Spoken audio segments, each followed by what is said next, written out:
District 271, Bloomington Public Schools. Today is Monday, March 9th. It is 7 p.m. Almost all board members are present. We're missing Director Starks today, who is unable to join us tonight. Please join me in the Pledge of Allegiance. Pledge allegiance to the flag of the United States of America and to the republic for which it stands, one nation, under God, indivisible, with liberty and justice for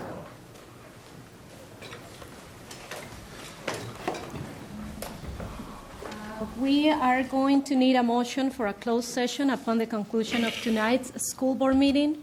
The meeting will be closed as permitted by Section 13D.03 to discuss the district's labor negotiation strategy related to the district's negotiations with bargaining groups. So moved. Second. All those in favor, please say aye. Aye. Any opposed? We'll have the closed session in the room in the back because the one in the front is busy today with kids. Would someone like to move approval of the agenda? So moved. Second. All those in favor of approving the agenda, please say aye. Aye. Any opposed? The agenda has been approved. Next, we're moving into recognition of students, staff, and public. We're going to start today with the Technology Department interns, and I'd like to call John Weiser, the Executive Director of Technology and Information Services. And he will be introducing the interns tonight.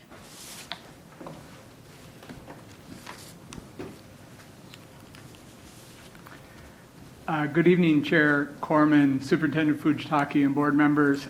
We are here tonight to thank Jeannie Chan and Josh Miller, who are our interns this winter. Internships are important as part of our pathway development. Students who show an interest in the pathway of information technology have this opportunity during the school year to work with our team. I'm going to invite Sam Rath, one of our District 2 techs, to talk more about that program, what they did on a day-to-day basis, and then we'll present Jeannie and Josh with a plaque. Thank you, board members, for allowing me to say a few words about our technology interns from this past semester. Jeannie and Josh were absolutely incredible interns and a joy to work with.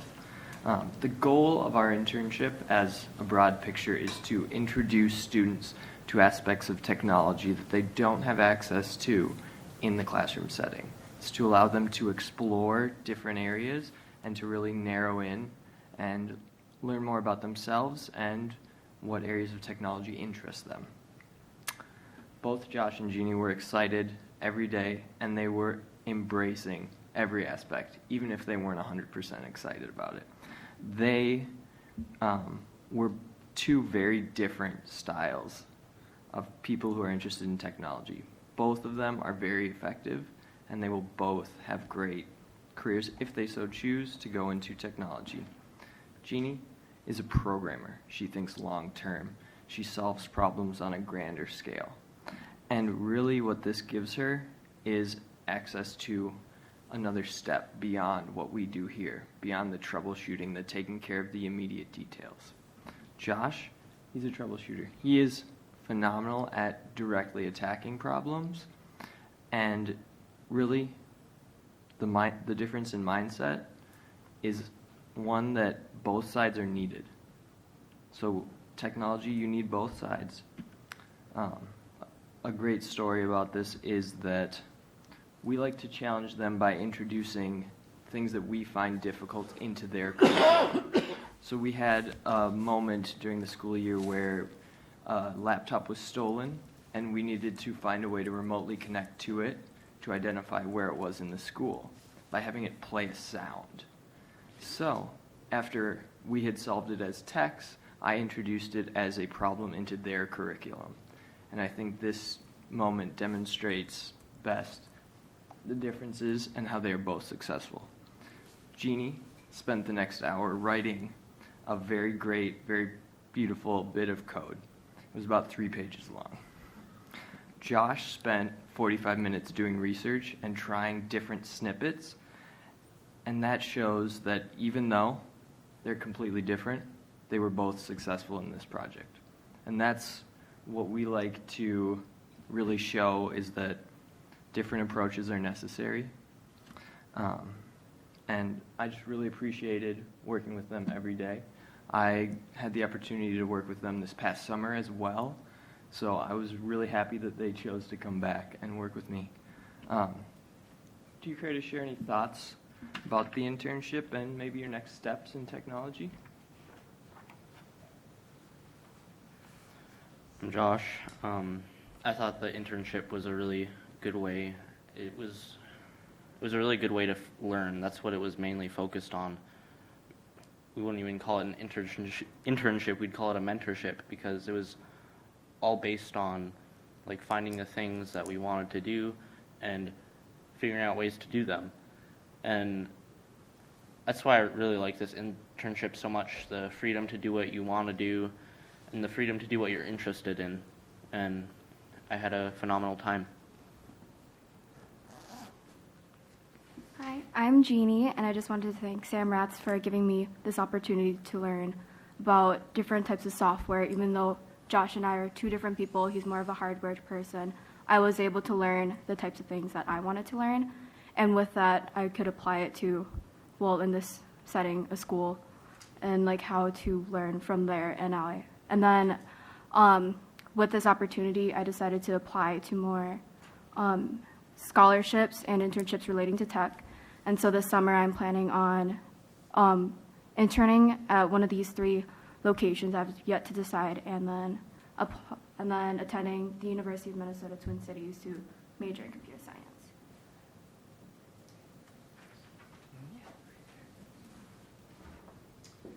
So to show our appreciation to these two and to thank them for all the help, we made them some internship plaques. Thank you.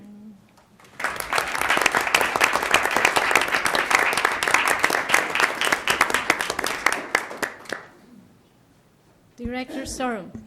Mr. Weiser, what grades are they in, and then is it all during the day school year, or just summer, or in the evening even? So the school year internship is for juniors and seniors, and that's Josh is a junior, Jeannie is a senior. Our summer internship program is available to anyone who's a student over the age of 16 in the Bloomington School District. Thank you. And that's a slightly different experience. The summer interns get to work with our group as we bring on $1 million worth of equipment. We prepared for the school year. It's really getting down and dirty in how we work in IT. These two had a more academic experience. They got credit at each of their high schools, and they got to work a little more in depth in the lesson planning of programming. Really, they're following their interest. Thank you. Thank you for the valuable contributions to the world of technology, and good luck to Jeannie and Josh. Thank you.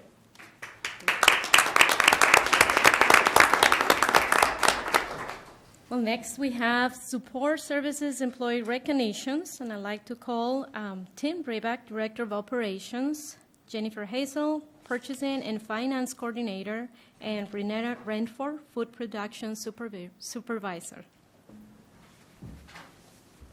You could come to the podium. It's pretty good. Good evening, Chairperson Corman, Superintendent Fujitaki, and School Board of Bloomington Public Schools. Thank you for the opportunity to acknowledge Buildings and Grounds and Transportation, the professionals that are involved in each of those. Buildings and Grounds, there's 104 professionals. There's a handout in front of you that kind of has fun facts and a couple of other things, but in Buildings and Grounds, we have 13 central maintenance folks. We have 85 custodians, clerical support, and 4 managers. I'm going to hop over to Transportation. Transportation has 135 professionals.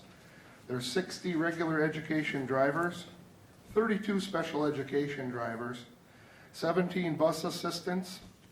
There's 9 training staff, 7 office staff, 7 shop personnel, and 3 management. If you pull out your Z folder information, not only is there fun facts, but there's also health and safety, which is under buildings and grounds. And there's an explanation of, a real short explanation of what buildings and grounds does. And in the transportation department is responsible for transporting nearly 8,000 students every day. This is accomplished with 135 professionals, 111 buses, 1.6 million miles, and 154 gallons of fuel are consumed annually. I want to thank you again for the opportunity, and we'll stick around for questions. Also, Dave Kaczynski, Buildings and Grounds, is with me this evening. Otherwise, go with Jennifer. Good evening, I'm Jennifer Hazel. I work closely with the food service operation, and Renetta also works directly with the cooks, cook managers, and all the staff, and I wanted to just give you a couple numbers, and Renetta will fill in the rest. I wanted to tell you that the number of lunches that we served in the 18-19 school year was 965,665, almost 1 million lunches. And breakfast, we served 440,962, so almost 500,000. Our participation of students that have the meals, breakfast is 33% and lunch is 65%. And we compare other neighboring districts and we're doing extremely well. So we're very proud of our hardworking food service employees, and they're very proud to work for Bloomington Schools. And this is Renetta Renford. She's new to our operation. Hi to everybody. So again, thank you. I appreciate recognizing the food service staff that work very, very hard in schools every day, as does everybody else as well. So I want to thank our staff and our hardworking staff, and also the number of volunteers that we have that help out and come in and serve or do different things, dishes, whatever they're asked of them. So we really appreciate all the volunteers. I will tell you that that's not very common in other districts, that we have a lot of volunteers. So very, very much appreciated. We are always looking for more volunteers, so feel free to stop by if you want to, or arrange ahead of time to cut by and help us serve meals. Sometimes it's kind of fun to see the kids, and they always have a smile on their face when they come to see food service people, so we're always happy to see them as well as they're happy to see us as well. So we do offer, the programs that we do offer, we do breakfast and we do lunch, we do after-school snack. We do catering as well. We have preschool breakfast, and we also have the summer program. So again, thank you very much. We appreciate it. Thank you. Does anybody have any comments or questions, board members? Director Sorum. I'm sorry, I just have to say it because I volunteered for serving lunches for a while. But when we quit having turkey, mashed potatoes, and dressing and stuff like that, I had to quit because that was my favorite day of the month, was to go there and help serve that. So I guess I'm lobbying. Can we get it back? Sure. Yes. Director Olson. I just wanted to say that my mother-in-law is a lunch server at Pepper Ridge Elementary. Oh, yay. Yeah, and she loves it. Director Bibi. I noticed on the transportation that you said we have 111 buses. How many of those are buses that we park over there off of Lindale? How many? They're all there. There. There is our Bay 3, which when it was an auto dealership, Bay 3 actually has the minibuses, 19 passenger or smaller. And there's about 20 out of those that you don't see when you drive by. Then that's Bay 2. Bay 3 also has wheelchair buses. We keep them warm, et cetera, for winter to make sure they operate. So 2 bays have smaller buses in, and then all the largers are out behind the fence. Amazing. Thank you for all that you do to keep everything going. That's something I think that is very unseen to people. They assume that it's just there. And so I just want you to know that when I see our buses out and about, I know that those are dedicated people. They're working very hard, and they're keeping our kids safe in the light of dangers that have happened to other students. And so my hat is off to you and The buildings are the cleanest buildings I have seen. I taught in California. I came to Bloomington schools, and I just went, wow, these are amazing. So I'm impressed, and I want to thank you for your team that keeps it going.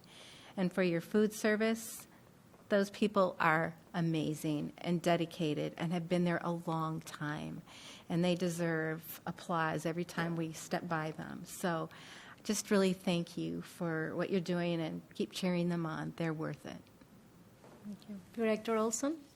I just thought that maybe this would be a good time to mention that you are in need of school bus drivers, correct? And mention that to the Yes, public. that is correct. And I got to go to their potluck at the transportation building, and it's a great group to work with, I'm sure, because they were all very friendly, and they're kind of like a family, and they had a fun potluck. And do you need lunch servers? Do you need lunch servers as well? Yeah, they need lunch servers and substitute lunch servers as well, so I thought we might as well mention that on public channel. Thank you. And thank you and to your hundreds of professionals working with us for all the hard work, for being so caring. Thank you. Thank you.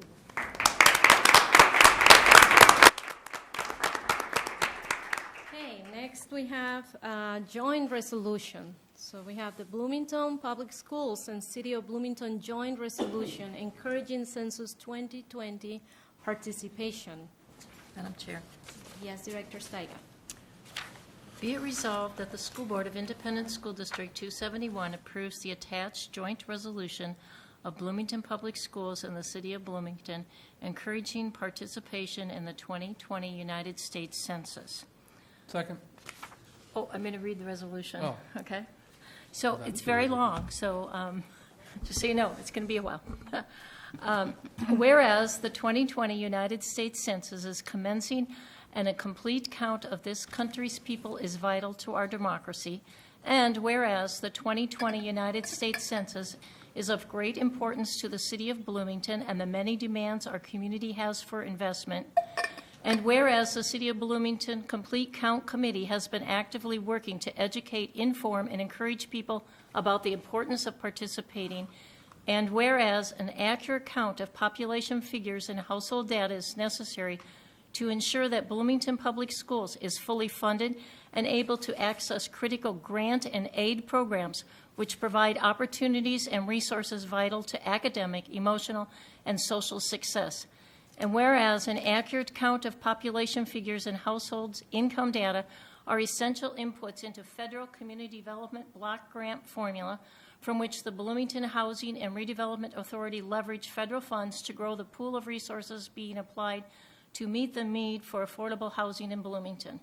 And whereas an accurate count of population and income data is vital for the city's public health division to continue receiving a fair distribution of state and federal funds for public health programs that serve members of our community with some of the greatest need for health and wellness support. And whereas an accurate count of population is important to ensure that Bloomington Police and Fire are able to access state and federal funding programs that enhance, promote, protect public safety and welfare. And whereas an accurate count of people in Bloomington is critical to understanding the changing demographics in our community to help us identify evolving service demands. And whereas an accurate count is necessary to help the city analyze how we can support Bloomington Public Schools and their efforts to educate and prepare the students who are the future of our communities. And whereas an accurate count of people is absolutely necessary for the state of Minnesota to be sure that it is adequately represented in Congress amid changing distribution of people around the country and how it will influence the number of seats in the United States House of Representatives and the Electoral College. And whereas the 2020 census will be the basis for redistricting of state and locally elected offices, which will also affect the capacity of Hennepin County and its cities to influence and lead critical public policy decision-making at the Minnesota State Capitol. And whereas the long-term interests and benefits to the community and its people is best served if everyone in Bloomington commits to fully participating in the 2020 United States Census. Now, therefore, be it resolved that the City of Bloomington and Bloomington Public Schools strongly encourage every Bloomington resident to do their part and participate in the 2020 United States Census. Thank you. Is there a second? Still second? Still second? Thank you for reading the 2 pages of the resolution. Any questions or comments before we approve? Well, Director. I like that the school district and the city are doing this joint resolution just to raise awareness about the census, because it is incredibly important for our city and our state for us to get an accurate representation or accounting of the people in our city and our state. So this is a really good thing for us to be doing. Director Beebe? I think, too, it was really emphasized by the Association of Metro School Districts as well as the Minnesota School Board Association that we inform our community, our families in the district, and also those within the city jointly. So this is a really good thing that we are both on board. This affects funding for our school district, and it is key that you encourage those of you watching and those of you within the district really make sure that all families get counted. And if they don't, it can impact the funds that are available to our community and our schools. If you'd like to see this resolution and get a copy of it, contact the district, because it does spell out the things that will be impacted. And so I encourage you to realize the seriousness of this. And there is translation being done for various languages and different groups, so that is also something that can be accessible. So get counted and be a part of our community. Anybody else? Well, so let's move into approval. All those in favor of approving this resolution, please say aye. Aye. Any opposed? Okay, the resolution passes. Thank you. Okay, next we have government classes at school board meetings. Do we have any students in the public? No students. Then we'll move into public recognition. Our last part of the public recognition. Is there anyone who wishes to address the school board on an item that is not on the agenda? We have one person. Please come to the podium. Thank you. And tell us your name and where you live, please. My name is Brian LeGrand. I'm an English teacher at Kennedy High School, and I live in Minneapolis. I'd like to speak about the change in class sizes and the effect that it has on instruction in our schools. The past 2 years have seen class sizes increase significantly. It used to be that someone like myself who teaches a full load has 5 classes, and that would typically be around 25, maybe 30 students per class. So I'd have between 125 and 130 students. But now I'm seeing times where I have as many as 169 students as a teacher. Next year, I understand, is going to be even worse. The English department at Kennedy met on Friday of this past week, and we're seeing numbers that look more in the order of 38 to 40 kids per class. There's some obvious consequences to this kind of situation. For starters, the building itself, when it was constructed, they were anticipating 25 desks per room, and now I have 35 in my room. That means simply circulating the room as an instructor, despite my slenderness, is a difficult proposition. And that goes against good instructional practice. Rather than speak to a student across the room who might be off task, I circulate the room, and I might tap a student on the shoulder or speak softly to them. Students also feel more anonymous in a crowd that size. It's like anyone. Instead of feeling like a member of a community, they feel like they're just another and part of a giant mass of humanity. And that leads to a greater percentage of them being off task at any given time, and fewer participate voluntarily because they too feel like it could always be someone else who's talking, not themselves.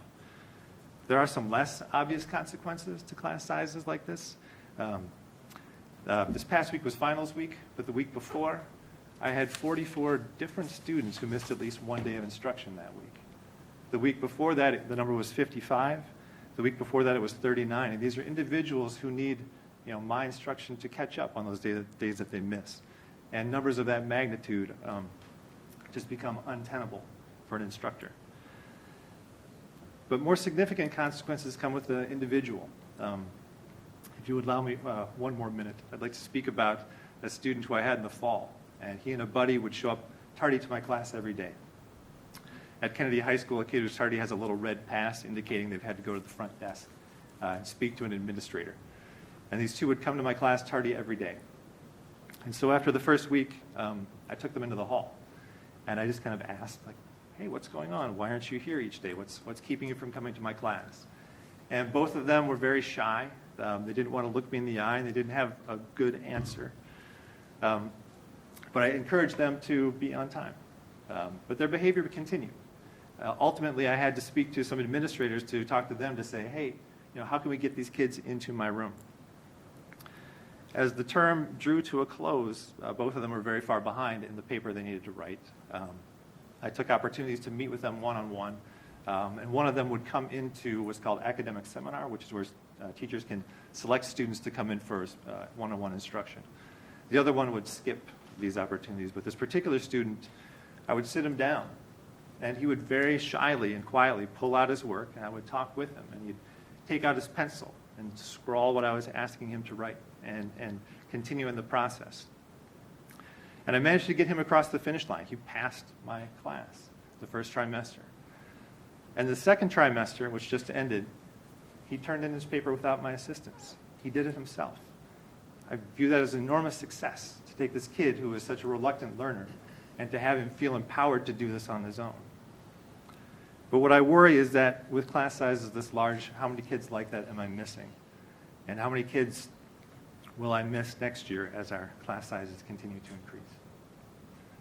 Thank you for your time. I appreciate it. Thank you for your comments. And if you could please sign up the list over there on that table so that we know your name. Thank you. And that's in the record that you participated today. Thank you. Is there anybody else who wishes to address the school board on an item that is not on the agenda? Seeing no one else, then we'll move into our Part A of the agenda. Part A is board business, field trip approvals, contracts, agreements. Would someone like to move approval of Part A of the agenda? I move to adopt it. Second. Any comments, questions regarding that? All those in favor, please say aye. Aye. Any opposed? Okay, that Part A is approved. We're going into Part B of our agenda, and we're going to start with our first item, which is computer science update. And I'm going to call Mr. John Weiser to the table for this presentation.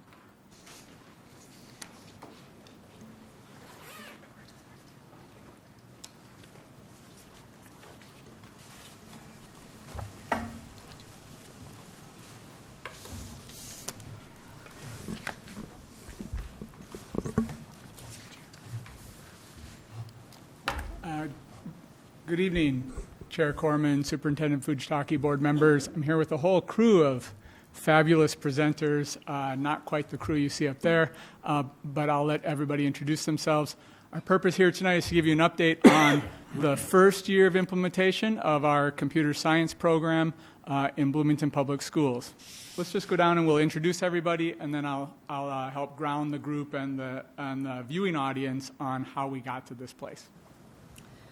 Hi, my name is Annie Schrader, and I am the district-wide computer science digital learning specialist. Hi, I'm Jen Steffes, and I teach fourth grade at Poplar Bridge. Hi, I'm Sarah Dahlm, and I teach fourth grade also at Poplar Bridge. Liz Volbrecht, I also teach fourth grade at Poplar Bridge.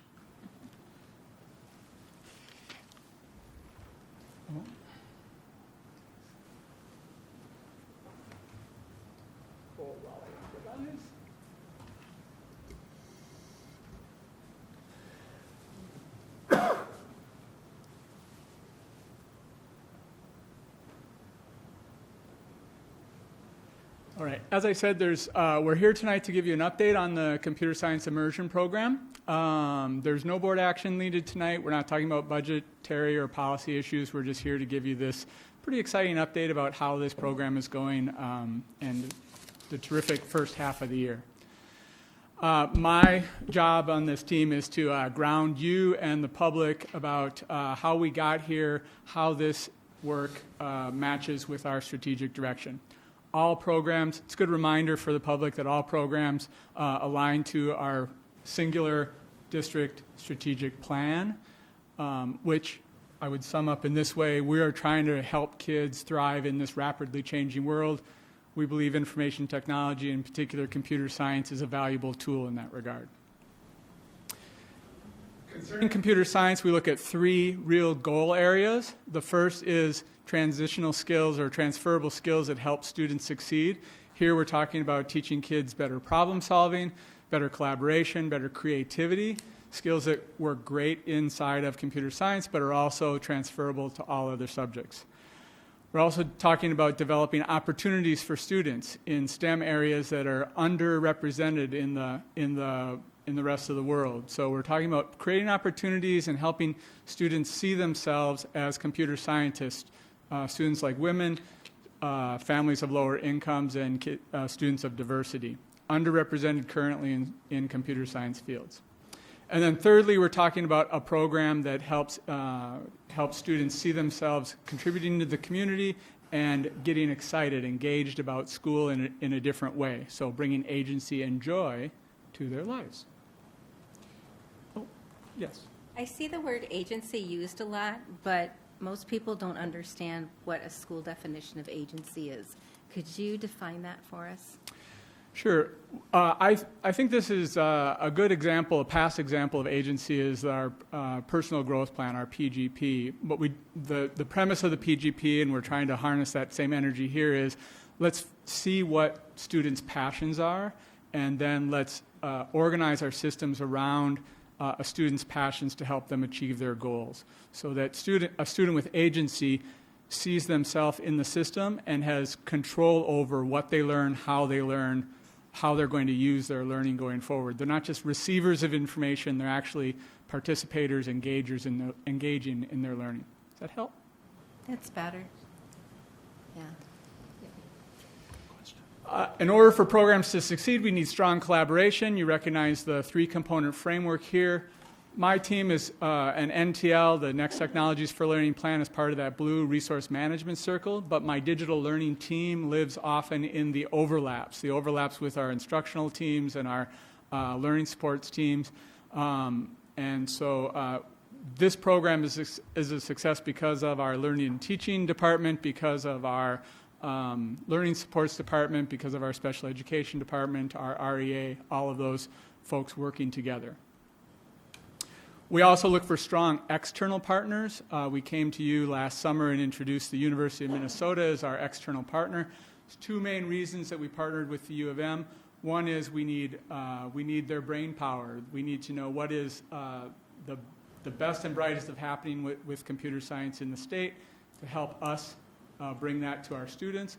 And number 2, we need program evaluation. So we need them to look with a lot of scrutiny at the way we're doing our program, the way we're implementing, so that we stay on track and we're meeting our goals.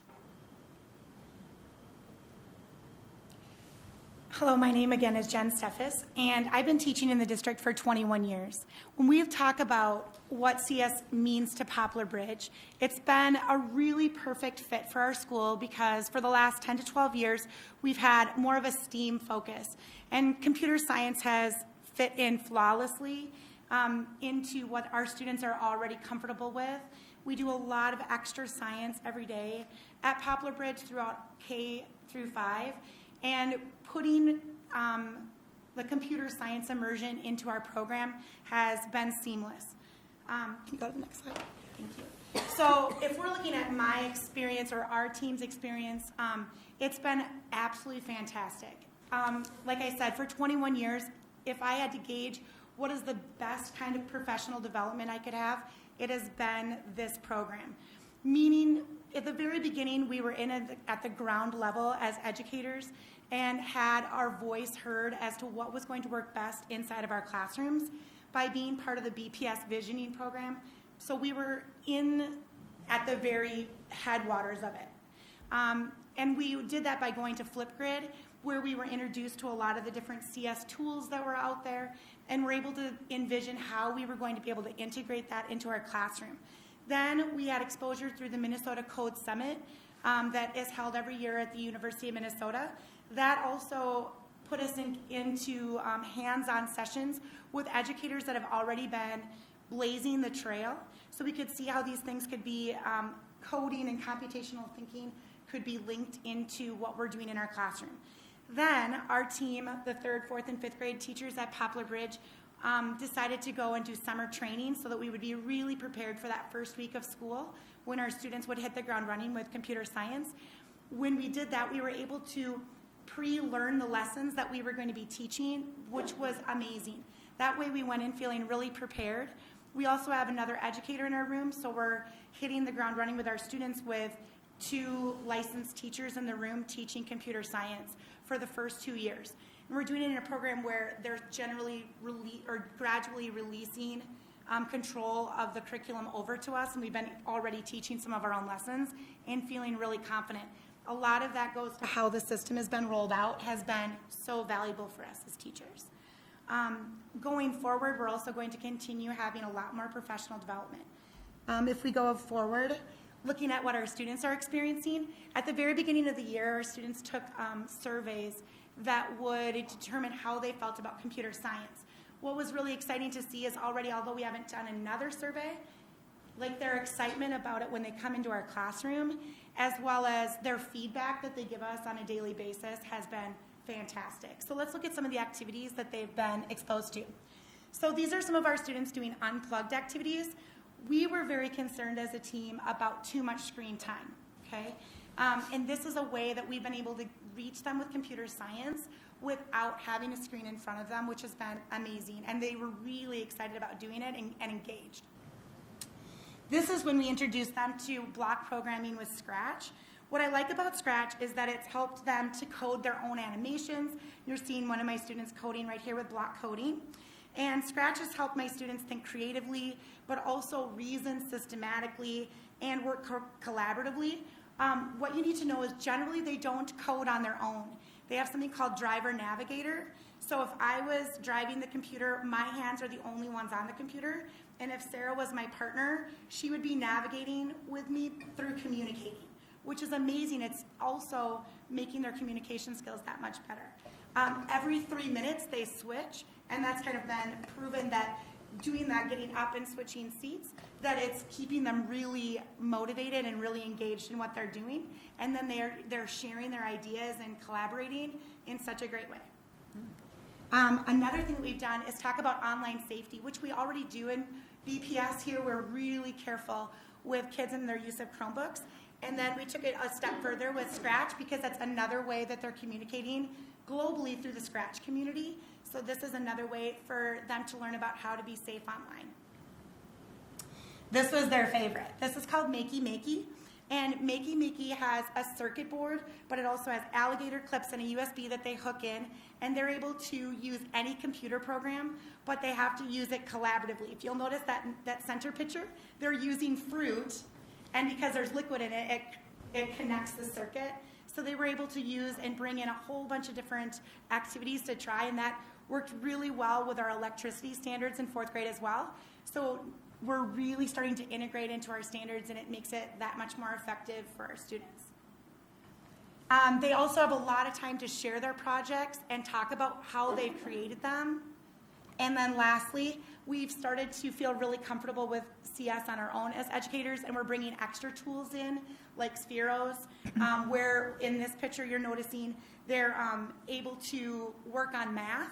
So they're doing angles and programming with block programming and transferring their knowledge that they've learned from Scratch into the Spheral programming, and it's been fantastic.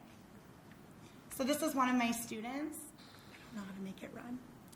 Do you know how to make it run? And he's just talking about his experience and how it's changed.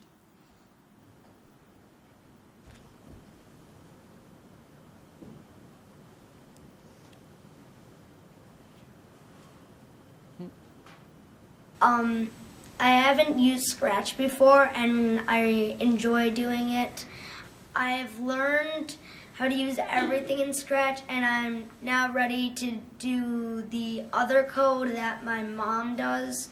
Now at home, I'm working on my STEAM project using HTML and CSS. HTML stands for hypertext markup language, and CSS stands for cascading style sheets. And I'm working on, my STEAM project is a sheep photo gallery where everybody can vote on their favorite sheep. The cutest sheep by the end of the night wins. He's only in 4th grade? Yeah. I love it.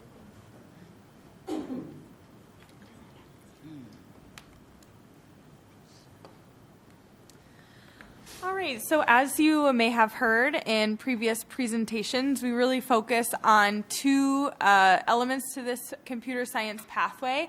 One of those is a deep immersive experience. So these wonderful teachers to my right are part of that at Poplar Bridge, and that's part of the computer science immersion that we have going on at Indian Mounds and at Poplar Bridge. And then moving up through middle school and high school, it's really kind of a specialized track looking at those 2 students that were here earlier. That was a great introduction for this presentation. Those are the types of students that want to learn more. They've identified this as a passion area.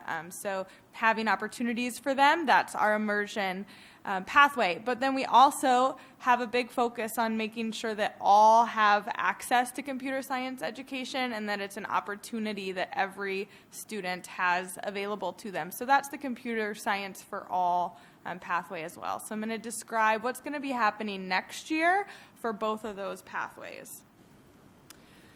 So I'll start with computer science for all. And so this is the plan for this 2020-2021 school year. At elementary, we're going to be doing a lot of capacity building and professional development for our tech integrationists, which will be become really important members of each of the elementary schools that they're in, as well as professional development for our principals. And then we will start beginning to take really some of the great things we've learned and the things that work really well in our immersion programs and start to transfer that into all of the other 8 elementary schools. So again, all students have opportunity to some of that. And that's going to start with 2 computer science integrated lessons. And that'll be co-taught with those tech integrationists who are getting all the professional development on computer science. At the middle schools will be, all middle school students will have 1 quarter of the computer science and technologies course, which will be an exploratory for grades 6, 7, and 8. And that will be at all 3 schools, which is wonderful. At the high school level, we are going to be writing some new courses. So right now, there are a few computer science courses offered, namely AP Computer Science, which is running at both of our high schools, but really to meet the variety of interests and really that wide range of opportunities within the technology field. We want to have lots of different courses that students can choose from. And so we will start writing those courses next year. Then that deep track, that computer science immersion. So for next year at elementary, we will be running the immersion program for all grades, K through 5, at both Indian Mounds and Poplar Bridge. Right now we're doing 3 grades at each school, so all 6 grades will be going next year. And mainly what that looks like is those students get 1 hour of computer science per week plus additional integrated activities. And so these guys can attest that it does go beyond that 1 hour a week that they get. And then at middle school, because we do have some 5th grade Poplar Bridge students who will be moving on to middle school next year, we will have a full year computer science exploratory in 6th grade at Olson Middle School. In addition to that, there'll be 1 computer science integrated core class that those students that are interested in pursuing this deep immersive experience will have. What questions might we answer for you? Questions? Director Vina. If we could go back to the section on strategic directions.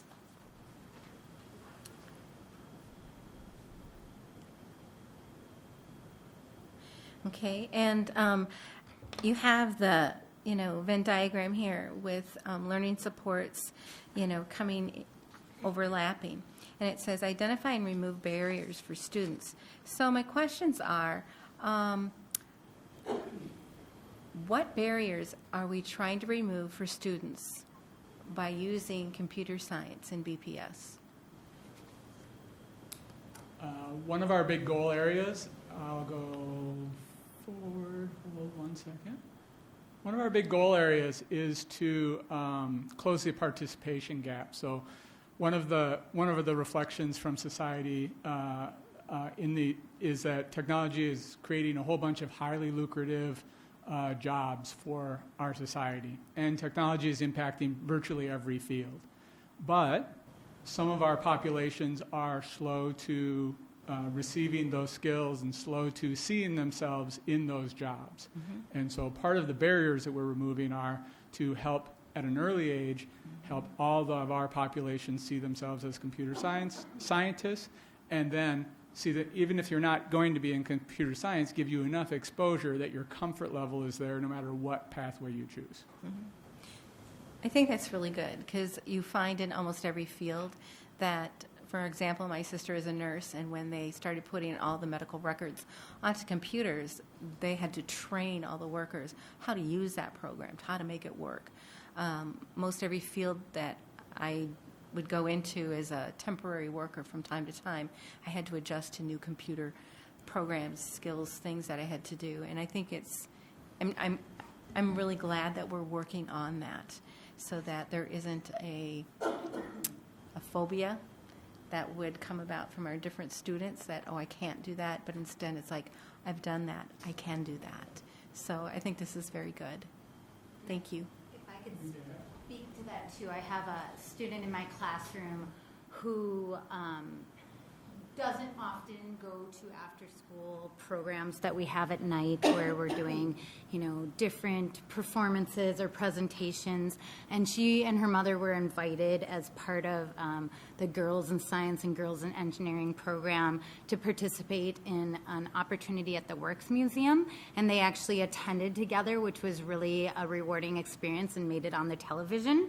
And so she came in the next morning with this really invigorated, engaging smile. And she was like, I was on the TV and my mom went and it was really wonderful. And I think I'm interested in computer science. And I thought for somebody who had not been engaged and who had not participated in things outside of the school year or the school day, it was such a wonderful kind of full circle activity for her and her mother to participate in. And so I think that's really what we're touching at, is being able to integrate that in our school day, but also encourage them to do that outside where we bridge that gap between the school and the family connection.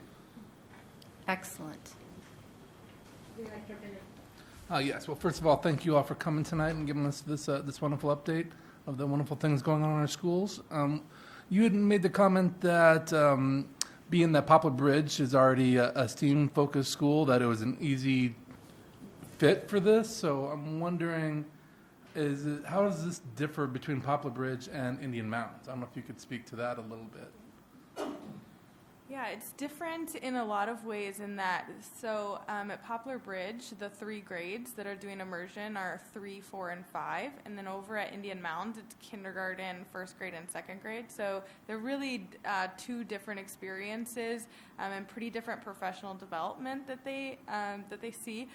But just recently, I was in a meeting with Indian Mountains teachers, and I think a lot of Poplar Bridge was really kind of bought into the why early on with computer science, and a lot of teachers at Indian Mountains had to see it in their classroom, and then as soon as they saw it in their classroom, they have their own reasons why they value it, which is really cool. So I was in a meeting with some Indian Mountains teachers, kindergarten, 1st grade, and 2nd grade, and they each shared why they think it's really valuable for their students, and none of them had the same reason. And so that was really cool. They're kind of learning for themselves, seeing the lessons, seeing how engaged their students are, and seeing all the transferable skills that their kids are learning, and are really just as excited about it as our Poplar Bridge folks are.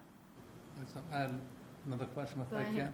So you had also talked about that starting next year, there'll be a component at Olson Middle School, kind of like a carry-on component from the elementary. So I'm wondering, those students that might be at Poplar Bridge, going to middle school that aren't in Olson's district, are they going to be able to go to that school and be transported, or is that going to be something they have to go through the entrance to transfer through? Have you looked at that far down the road yet, or? We're not quite there.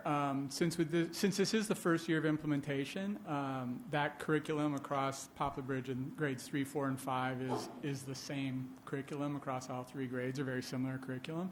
And so in this first year, we know that 55 of Olson Middle School's 6th grade class comes from Poplar Bridge's boundary area. And so that gave us enough of the structure to let that group opt into continuing that immersive process.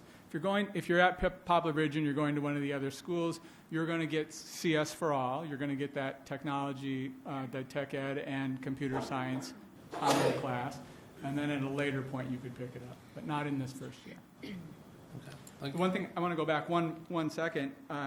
When we looked at that question, your first question about Indian Mounds, the different experience at Indian Mounds versus Poplar Bridge, it's one of the things we're asking the University of Minnesota to look at as well. Like, how well is our professional development meeting our teachers' needs, knowing that in these 2 sites the teachers have different needs and are starting from different starting points. And they sent us most recently a report of our fall professional development. And they put the 2 schools together, and they reported that over 90% of the staff at those 2 sites reported that CS is important in their students' success. Teachers self-reporting that they see computer science as an important component to success, and that over 85% of that combined pool of teachers report feeling more confident in how they can integrate CS into the other content areas. So seeing some of those transferable skills into language arts and math and so on. So that feels like a validation to us. Yes. Very good. Thank you. Director Steiger. I don't have a question, I just have a couple comments. I just wanted to thank you, first of all, for your rollout of this. It sounds like the staff's very happy in how that process works, so thank you for the work you did on that.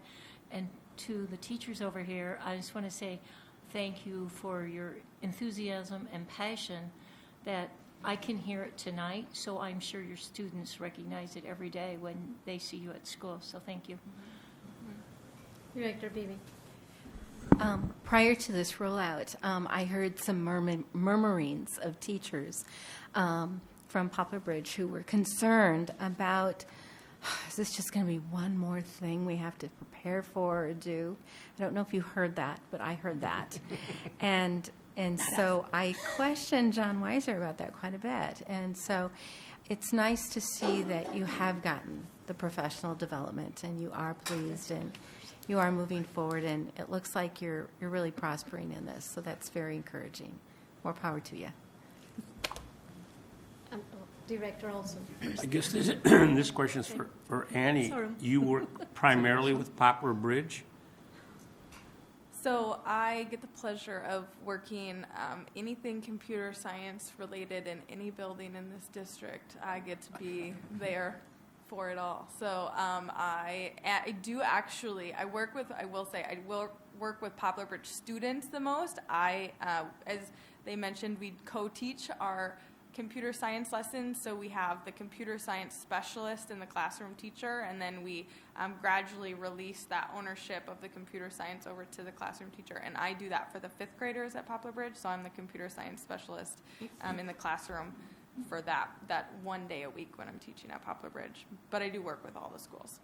So you spend a day at 5 different schools maybe? Mostly out of ESC, so a lot of project managing is kind of what John's been coaching me through this year as a former teacher. It's a new skill set for me, but so designing, I run all the professional development that these teachers are a part of, design the scope and sequence and the lesson plans and all of that. We do try to take the load and put it on our team as much as possible in terms of prepping materials and all of that to help make it not feel like one more thing. So I do a lot of that for the Immersion Program. Can I speak to that for a moment? So it was really amazing when we came this summer and they had the entire first set of lessons written for us. That doesn't happen. We as teachers create everything that we do. Like, we create all the time, and are always creating new things every year to be better. And to have something like this rolled out in a way where they had done their research, done all the background thinking, and were prepared to help us teach us through this first year was amazing. The way they rolled it out was the best I've seen. So I'm really proud to be a part of it. And then what Annie's not saying is we stole her from Valley View Middle School where she was doing computer science, and they, Megan's not super thrilled that we took Annie and her expertise, but they're surviving, and former math teacher as well. Director Olson, you had a question. Oh, not a question. I was just going to say that as a substitute teacher, I've had the pleasure of witnessing these teachers, and I know that they are very enthusiastic to confirm what Dawn said. They are enthusiastic teachers, so thank you. Thank you. I have anybody else? Any other questions? No? I have a couple questions. Can you speak a little bit more about the curriculum, the source of your curriculum, where it comes from, what kind of materials you're using, what kind of partnerships you're having so that you can get the, I know that you're getting the right type of curriculum, but I'd like to know a little bit more about that. And also a little bit in relation to what Director Beebe had said about the learning supports and the identifying and removing barriers for students beyond okay, we have you here and you are the representation of certain groups. How in this curriculum can they see themselves reflected as well? So I'll start with the curriculum. We base most of what we've done kind of off of trying to incorporate the different modes of computer science. And so we have what we call a creative computing unit that all of the students do, and that is based in the tool called Scratch. And you saw a picture of students using Scratch. That's a tool that is created out of MIT's Media Lab, and they've created curriculum that goes along with that. We package in a very unique way. We have Whitney Dieterman, who is the computer science specialist, is really a master teacher who goes through and really puts her spin on those lessons. But that's kind of the core of how it begins. We're always grounded in our standards that are the Computer Science Teachers Association standards that are kind of the nationally adopted ones. And then we also do another unit in physical computing. So always, that's the Makey Makey that you saw, the Sphero robots that you saw. We've selected a robot for each grade that all have some different features, different sensors, different types of inputs and outputs. And so they're age appropriate, and then each year the students get to kind of learn something new with a different tool. So there's the physical computing robotics part, and then we try to always ground everything in design thinking. And design thinking is just a framework to bring in students' voice, authentic problem solving, and collaboration into everything that we do. And so just actually with these teachers, we just spent a day kind of designing their next project and how that's going to look. And that actually kind of gets into your next question of, it's about students identifying projects that they want to solve and designing their own solutions to those problems. Once we've taught them how to program a robot and we've taught them how to make a great animation in Scratch, okay, now how can you use that skill that you have to solve a problem that you care about? And that student voice and kind of allowing them to come in at a low floor, high ceiling is a term we use a lot, but all the tools we use are very accessible, but they also are tools that are used in college computer science courses. So two kids can be in their fourth grade classes and have two very different experiences based off of their needs and where they're at with that.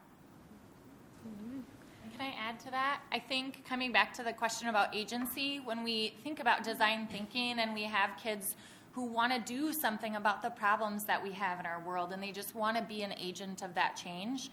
The computer science allows them to be successful because it's really accessible for any kid. They can be successful and feel good about it, and that just propels them to continue and to want to do something, and then they feel like they have the tools to do something about, plastic in the ocean or renewable energy. They have those tools. They have these new ideas that they can just go crazy with their creativity. So it's pretty neat to watch. Okay. Well, anything else? No? Well, thank you for being here today and for presenting this. This is very exciting. And definitely we're looking forward to seeing any other presentations of the results that you have and see, how this program is being successful. Thank you. Thank you. Thank you. Okay, next we have Achievement and Integration 3-Year Plan 2020-2023. I'd like to invite Dr. Jenna Mitchler, Assistant Superintendent. Would someone like to read the resolution, please? Director Bennett. Be resolved that the School Board of Independent School District 271 approves the 2020-2023 Achievement Integration Plan and its budget for the 2020-2021 school year in the amount of $2,187,203.43. In the event of a decrease or increase in funding from the Minnesota Department of Education, the contents of this plan and corresponding budget will be adjusted accordingly. Second. Okay. Thank you. So, All right, Chair Corman, Superintendent Fujitaki, directors.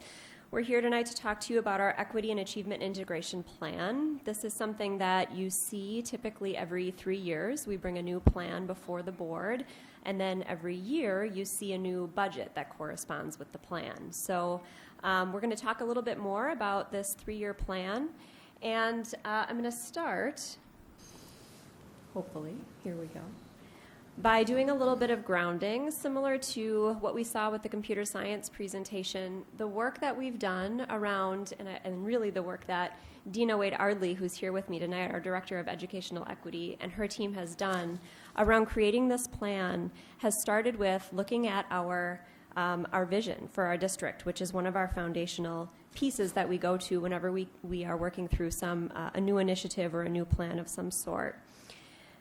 One thing that we always try to keep in mind is how we can best be supporting students as they're moving along their pathway through each of these subway stops. We have metrics for each one of these targets, as you know, and we'll be hearing and talking a little bit more about goals that correspond to these as we talk through the plan tonight.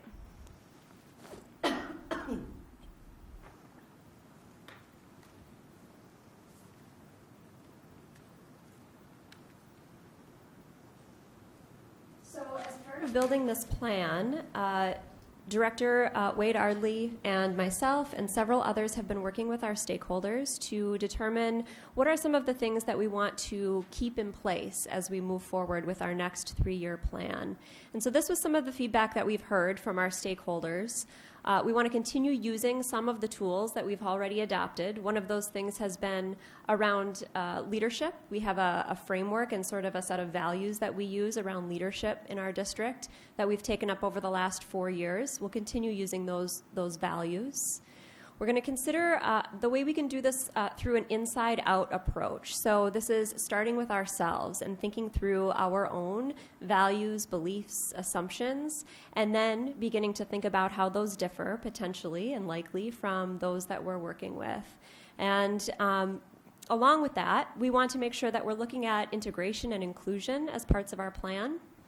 And then, of course, partner with the city of Bloomington, who is doing some important work, and consider equity as a broad concept. We know we need to start with race equity as a foundation, but that equity also extends out to socioeconomics, unique need, and those things.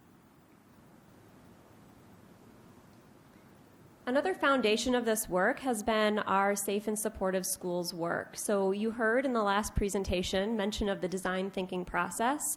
I presented a couple of weeks ago about our Safe and Supportive Schools planning, which has used the design thinking process where we've engaged our stakeholders.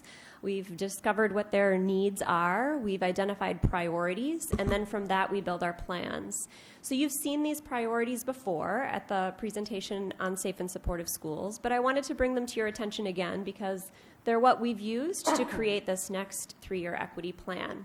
These are the specific needs that have surfaced that are priorities around students. And then we also have a need for families to have support navigating the school system and staff to have support understanding assets of families, communities, and cultures. And again, these are the things that surfaced through our work with our stakeholders.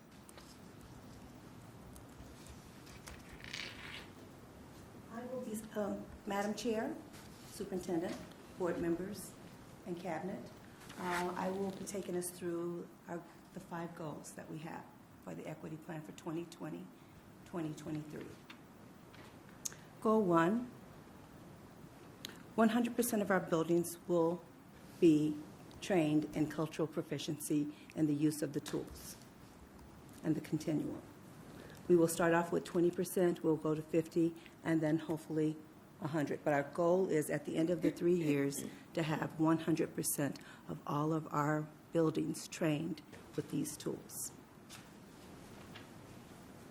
Goal 2, we will also be piloting restorative practice, restorative justice in 2 of our buildings, hoping that that goes very well, and then rolling that out to hopefully 100%.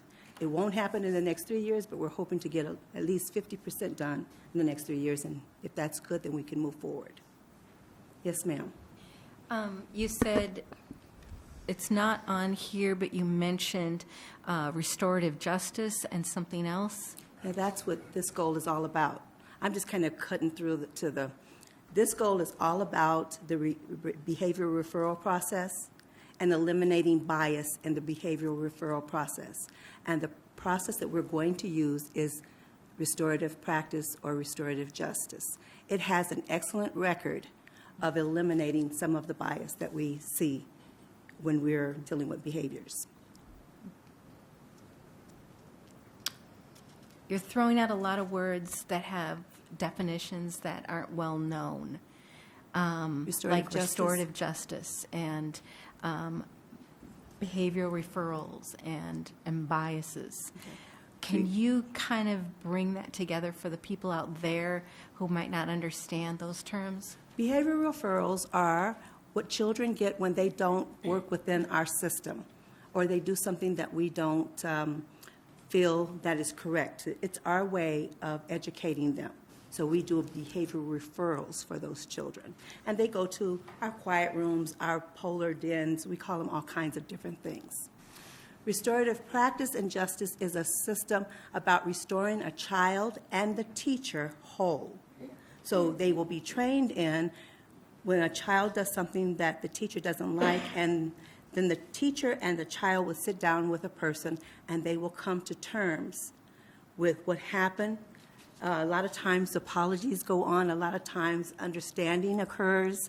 A lot of times students feel like they can go back in that classroom and not feel like they're just thrown back into a situation and they don't know what happened, and the teacher as well. So biases are things that, implicit biases and other biases are things that happen to people that are not in the mainstream. Many situations are not in the mainstream. So a bias would be a child who's speaking loudly might not be comfortable with a teacher who doesn't like that.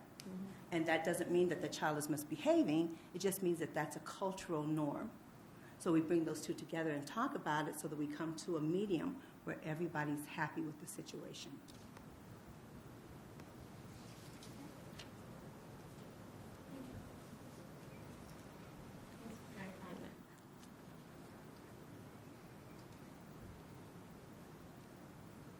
Are you going to continue with? Oh, can go I just? three. Are we? Do we want to continue with the I following ones, was or just do you wondering want to? if Dr. Board Director Beebe had more questions. Yeah. Can But she we? looked a little- Maybe we should continue with the presentation, and then Go we leave ahead. the questions Okay. for the end, please. All right. BPS will increase student engagement and participation in these programs by 2% each year. The programs that we're talking about, Gifted and Talented and the Leadership Academy. Noble is also one of those programs that we are talking about. Noble is the program at Valley View Middle School that is preparing students that are above to prepare them for the Gifted and Talented program. And it's arts, has a lot of arts curriculum to it. Gifted and Talented, this has been a goal of ours forever, is to increase the number of children of color in our Gifted and Talented program. We believe that children are gifted and talented in all ethnic areas. We just don't believe that we have the measurements that we need to ensure that they get into those placements. Leadership Academy happens on Saturday. That is an OEE program. We have every school represented from across the district, from pre-K to 12th grade.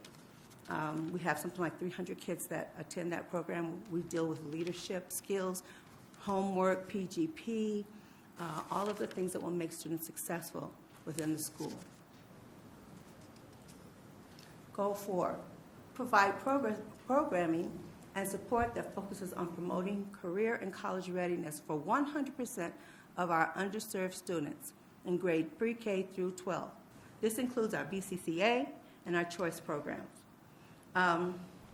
We give college tours, we give career tours, we talk to the kids about their PGPs, because if you know about the PGP in there are interest surveys.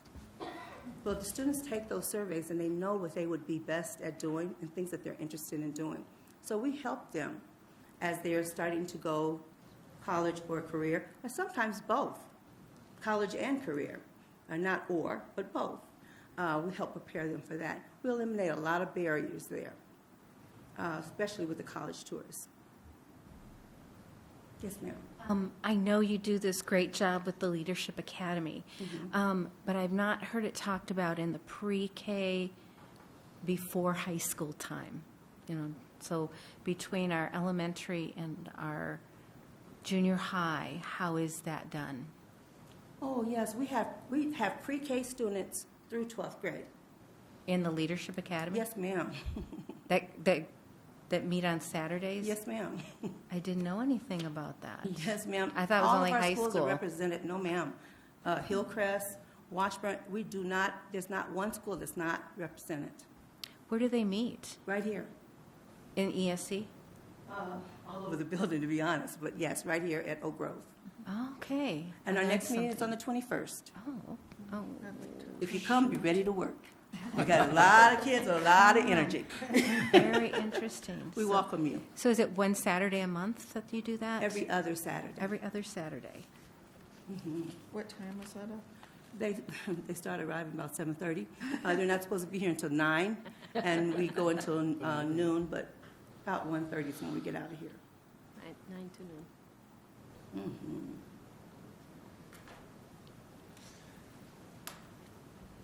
You're welcome. Our fifth goal, is to increase the Bloomington Public Schools racial and linguistic diverse staff by 2% per year over the next 3 years. Every other district around us is doing this work. They are even reaching out to me, asking me if I have recommendations for them. So we've been talking about this for a while, and I think this is a good time for us to continue this work to make sure that we are on the cutting edge when it comes to recruiting staff of color and the linguistically staff as well. My mouth is so dry, I apologize. This is the budget. This is where it gets to be fun. You'll see that 80% of the dollars, no less than 80%, it can be 80% and more of the budget has to be spent on direct student services. So we are at 80.68%. Professional development must be no more than 20%, and we're at 10.96%. And administrative and indirect services must be no more than 10%, and we're at 8.36%. So we're really within the guidelines. The other interesting fact is that 82% of these dollars are for staffing. Yes, so I'll jump in a little bit too so you can swallow a couple times here too. Director Beebe and I were discussing before this presentation a little bit about this breakdown for the budget, and there's some overlap that I think is interesting to note here too. So when we talk about administrative or indirect, that 10%, part of that we know goes to cover the cost for some of the folks who are providing professional development, like Dina, for example, when she's working with our staff and our students. Well, And that's so- just me and Alejandra. Yes. And so there's some overlap between these categories. And the direct student services, of course, would be primarily those folks who are dealing with students for the majority of their day in their job, sort of how that's broken down. Mm-hmm. So I'm going to move next into policies that are relevant to this next 3-year plan. And you're going to see a lengthy list of policies. The idea here is that we know we should be considering equity and educational equity as we review each one of the policies that we review as a board and as a staff member myself who's supporting the board in doing this work. But really, as we're engaging in this next 3 years and we're working through gathering some common vocabulary as a board and as staff around our equity work. And as we are thinking through different tools that we'll be using to examine our own values, beliefs, and assumptions, we can bring that work to our review of policies, and that'll be sort of a gradual release is how I would describe it. So, of course, when we're sort of new to thinking through values and beliefs and using the tools that we'll be taking up, it might take us a little bit more time to do that work, but we will do it over the next 3 years, and we will do that together.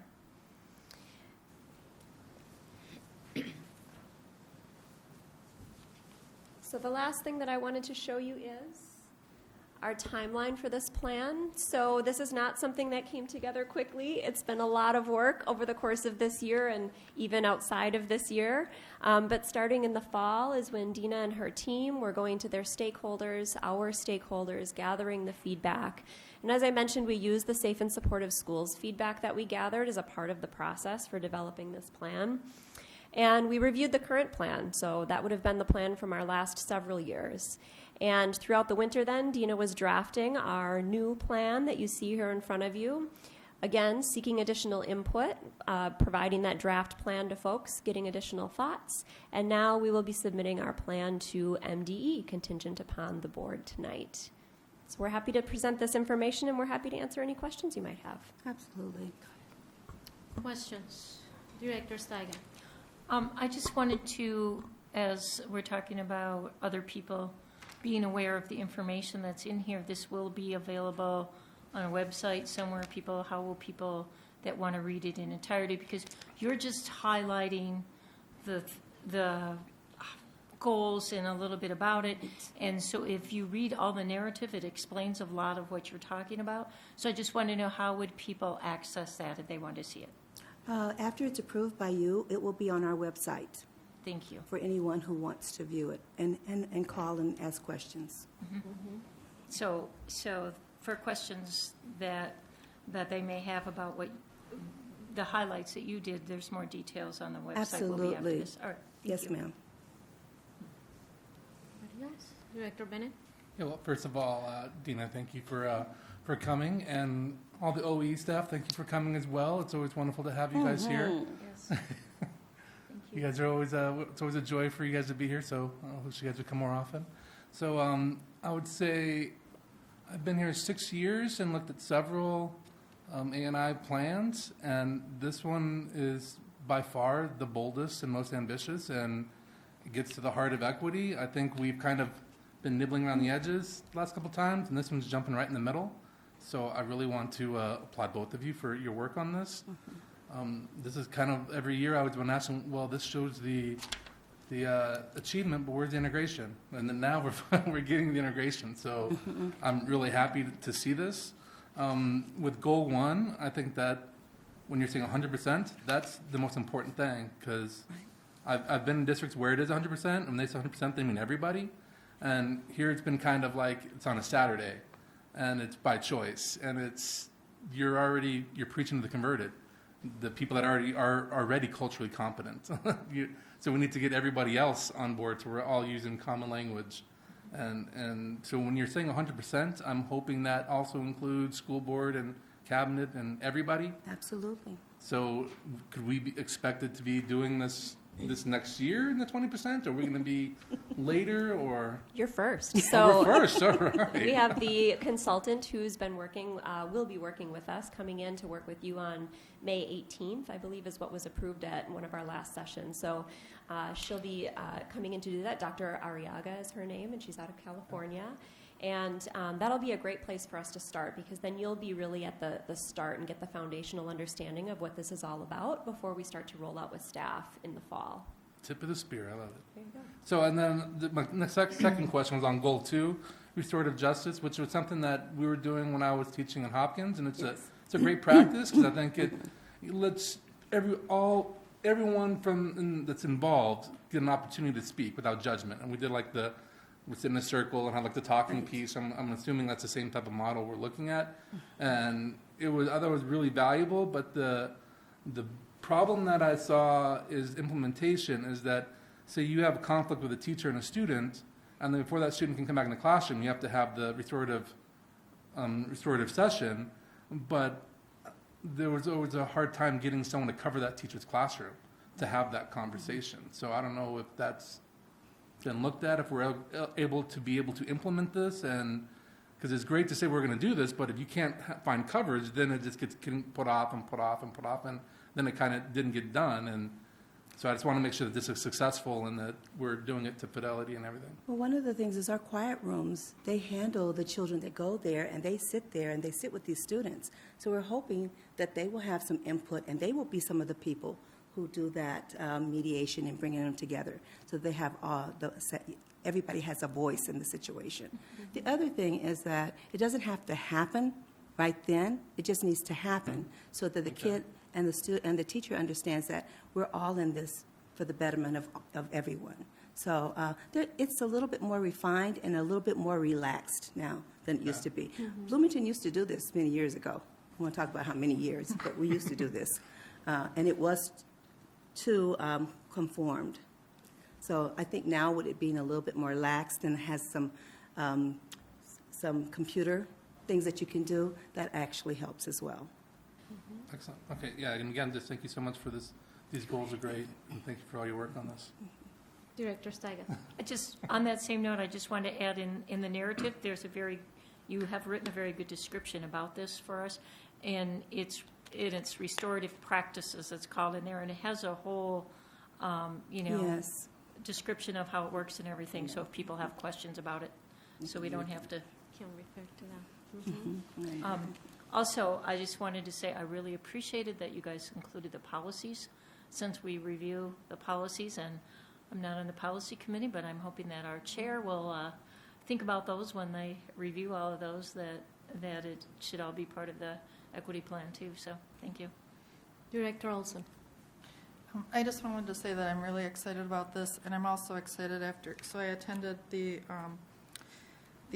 Bridging the Gap symposium at the State House, where State Representative Jim Dabney actually introduced a symposium to all the House members. And the reason I bring this up is because, funding is related to all of this, right? Mm-hmm. And he brought it up to all of the House members. They had no bills presented, no lobbyists presenting, and the goal was to establish a common base of knowledge and insight throughout the Minnesota House on the persistent racial and socioeconomic achievement gaps in Minnesota and on possible solutions. So we heard from local experts and a national perspective on closing the gap. And we also, we heard from high school students about the importance, to them. They talked about how it's important to every single person in the school community, every single student. And the idea is that the data has been collected, and it has revealed a serious and unacceptable gap, and that this needs our legislators' full attention and immediate action. So what was encouraged at the end of that was that the public is encouraged to listen to these, go to some hearings on these bills, and we need support to pay for, we need to have education throughout the school, like you said, 100%, all staff, every single person, transportation, paras, teachers, everybody, and we need funding for that. And I love the books you gave us on comprehensive equality. We need funding for those type of things. And mental health, which is an important key, an important aspect of this, and teaching about trauma sensitivity. And there's a lot of bills. You can look them up. You can look up all the bills that are presented. And if you can't go to hearings, you can watch them on the State House channel. So, and one other thing, I really like this idea that that Representative Jim Dabney brought up, which he said that he likes to think of each district as part of a mosaic, and when you stand back, you can see the whole picture in full, and it comes into view, and that we need to learn from other districts, and districts need to learn from other states, and we all need to focus on this. And I'm really glad I'm proud that I can say that Bloomington schools are doing this too. Thank you. Director Bibi. I had a couple of questions. We often talk about stakeholders. And so my question on stakeholders that were, like on this timeline, it says seek additional stakeholder feedback. Who are stakeholders, and what ethnic groups are represented by the stakeholders, and how many people total are involved in the stakeholders? Well, we started off by going to, we went to Indian Mounds PTA. We've talked to parents at Valley View Elementary, staff at Valley View Elementary.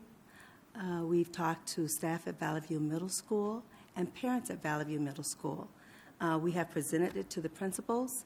47% of the people that we presented to are people of color. I forget, 18%, and it's in the document, 18% have children in Bloomington Public Schools. We have shared it with the city, Three Rivers. So we've shared it with a lot of different people. And I'm always looking at, we have to make sure that our parents of color are involved in this, and that's a requirement from MDE. So I fill the requirements of MDE with our stakeholders. So what are the ethnicities being represented? African American, Asian, Somali. I can't even tell you. It just goes on and on. Sometimes you can't see it, but you know that that ethnicity is there. Yeah. When you say African American, those are those that have been born in the U.S. Yes. And not the immigrant Africans. We do East Africans. We do Somali. Okay. We do our larger demographics. But we welcome anyone who has feedback for us. I just wanted to know, because our student body is so diverse. But for the integration, it's for the protected classes, and that's in the plan. And those protected classes are the groups of people who have been historically discriminated against. And so those are the stakeholders that they want you to go out and get information from. You might also remember we went to the BSAC committee was able to give some feedback on the Safe and Supportive Schools work, and so that was, as I mentioned, one of the foundations of this work was building off of those priorities that surfaced through meeting with the students there. And then Dina mentioned talking to the principals, and that happened several times throughout the year. So sort of as you see in fall, they were approached. We had a meeting just this last week to talk one more time with them about, all right, we've taken all your feedback, you've lived it the last couple of years, here's how we've put it into the plan, what other feedback might you have? So it's been, I would say, a very cyclical and ongoing type of engagement. And it's not just a one-year thing. We have to do progressive reports as well. So we're always looking for feedback on how well we're doing. And so we are collecting that data and keeping that data as well. So as we move to our new plan, we did not have to do any corrective actions because we made all of our goals. Okay. So that was exciting for us. So that's a celebration for Bloomington. Director Sorum. Oh, sorry. Yeah, and goal number 5, we're committed to implement practices that recruit, employ, support, and retain racially and linguistically diverse.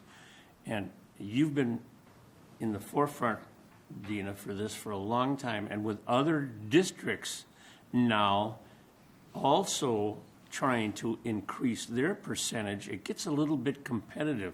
Very. How are we going to, and we've talked about this for years, how are we going to grow our own, keep our own, and do those types of things?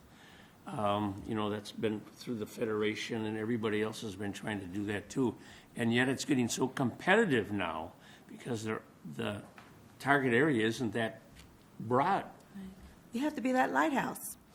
We have to treat our staff with respect, and we have to let people know that we welcome all people here. And you can be yourself, and you don't have to conform to be any particular thing. So I think that we have to be that lighthouse, and I think we will be. And they have to tell all their friends to That's come. That's right. That's what I do. It's marketing. Yeah. That's why we have all these wonderful people. Right. Director, also, you had another question? Well, I was just going to say that, one of the issues too is bringing in volunteers, people of color who are volunteers, right? And because I think that's very important for the kids. And also eventually maybe they might say, hey, I really like you here. I want to get a job here, But so when I was a single mom, I found it a little bit challenging to break into the groups of regular volunteers, the families who knew each other through whatever, they knew each other. I was a single mom until my daughter was 6. And I just have some things that that I've thought about since then. It is kind of, it's easier to volunteer when you are a member of a community that has high percentage of volunteers, and they all say, hey, we're doing this, come join us. Hey, we're doing this, come join us. And I was a little bit isolated because I moved here and had a baby when I was single. And so I was wondering about possibly having somebody at each school who kind of reaches out to new moms, and they don't necessarily have to even come to school if parents have babies at home, or I had a daycare business in my house. If people are unable to come to the school during the school hours, maybe they could stuff envelopes at home, or maybe they could make phone calls or do something. We could come up with different ideas, but to really encourage it and make them feel welcome. Like, we want you. We can use your skills. I'm sure there is something you could do. Make posters for the school carnival. I mean, something, We're working on that. We are, in the near future, starting Somali women who are going to be sewing the hijabs for us. Oh, wonderful. Right here in our school. So if they get comfortable in the school, then we're hoping that we can get them involved in volunteering in the school. But they have to go through all of the things that you have to go through before you can volunteer. But we are reaching out, trying some different things. We're starting to have coffee with parents. Just come in and have a cup of coffee. And let's just talk about how you're feeling about Bloomington. And let us share some things with you that maybe you don't understand about Bloomington. So those are some things that we are hoping to do in the near future. That's wonderful. And another question, Director Beebe? Right. Those are all really great things. I thought that I had read somewhere about professional development. Mm-hmm. And so in the professional development, I wondered what was going to be done to help include teaching about the various cultures for the teachers so that they learn about things to help them increase their worldview as well as understand the cultures. Mm-hmm. We are, the professional development that you read about is that we want to make sure that equity is in all professional development, no matter what we bring into Bloomington, that there's an equity piece. With that being said, then that would help our teachers with the idea of having a liaison in the building that they can talk to and that they can share. And I always recommend books to teachers who go, I don't know about this population. I'll say, well, I don't either. So why don't we learn together? So those are some of the things. We had implicit bias training this year that everyone received. But what I'm looking for is, because I don't fully understand it, I read books. Mm-hmm. But, for example, when I first started teaching in Southern California, I had Hispanic students from various South American countries. Mm-hmm. And I learned a bit by bit about what different festivals they had, because the students were always coming and telling me about these things. But it would have been nice for me to have known more about them. And also, like, when they turn 15, what a big deal that is in Hispanic culture. And to honor and respect those things, and to also get excited with them about things. Understand the family within that culture. Understand employment for those families within that culture. What is honor in that culture? And so I'm wondering, where is that going to come into play? Because we can talk about equity. I need to understand and I need to do this, but where are we going to instruct our teachers? Jump in. So Linda Darling-Hammond is a researcher who created the term culturally responsive teaching, and her definition for culturally responsive is to know yourself, know your own culture, and know one other culture thoroughly. So the idea there is to get to know that there's a difference, that you have a culture, and I'll admit, in my early years, I wondered what my culture was, and it took a long time for me to be on a journey to realize I do have a culture, and now I think I know what that is. And then to also get to know that others also have a culture, and that can be different from myself. Yes.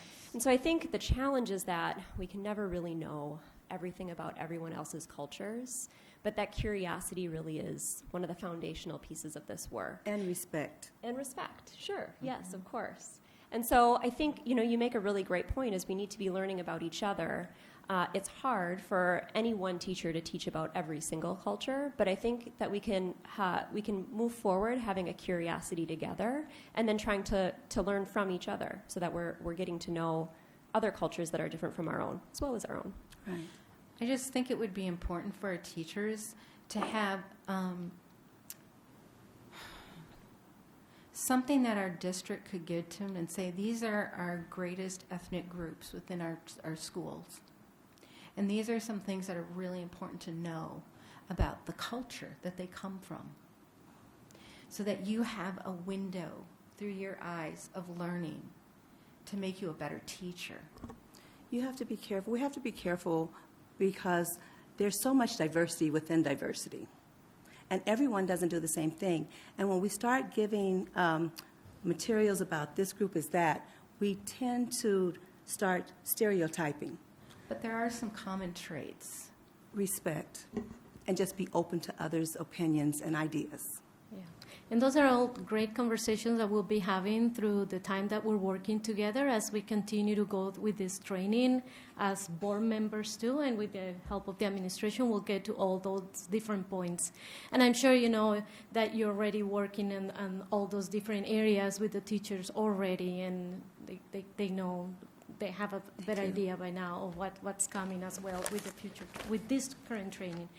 Or that's about to happen. One quick question I have for you, it's about in your plan, and by the way, thank you for writing all this plan. I know that year after year, it's a very extensive work and document that you have to put together, so I want to thank you and your team for the kind of effort that you put every year to do this, and for the success that it has every time it is presented. So I really appreciate that.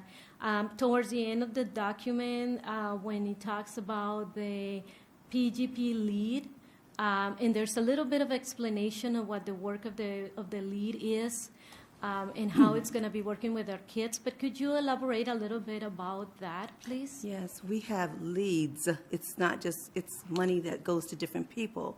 Okay. Our cultural experts do PGP. We have mentors that come in and they do PGP. We have mentees that help others do PGP. So that money is dispersed to those who come in and work with the students. We do Saturdays. They go into schools and work with them to help them accomplish their PGPs. We were just at a retreat, and homework, PGP, resume writing, LinkedIn, we did as much of that as we could with the kids, and they walked away feeling like they were on top of things. So that's really our goal, and that money will be dispersed to pay for those people. So how many leads do you have total working with our kids? Oh, gosh, can I tell you? There's 25 on Saturdays, 17 probably 50 or more.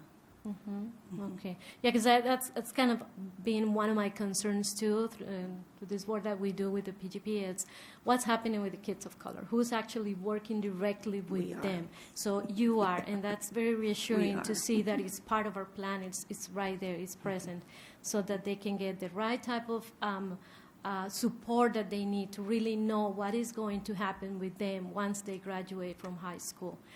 And another thing is, and this is more of a question for Dr. Mitchler, in regards to accountability. So we are going to be working with this plan again. We're, getting ourselves into a new plan once again. We have been through a few of them in the past years.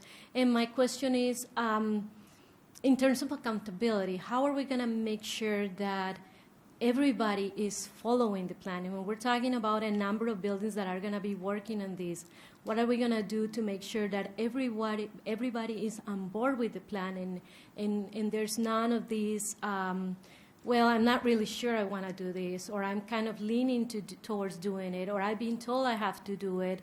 But how do we guarantee that all the leaders in the different buildings are following the plan, modeling the plan, and helping the teachers walk through this plan? Yeah, that's a great question, and it's something that we've been talking about. Accountability is the word that keeps coming up as we talk through our next steps, and so I'll say a couple of things about that.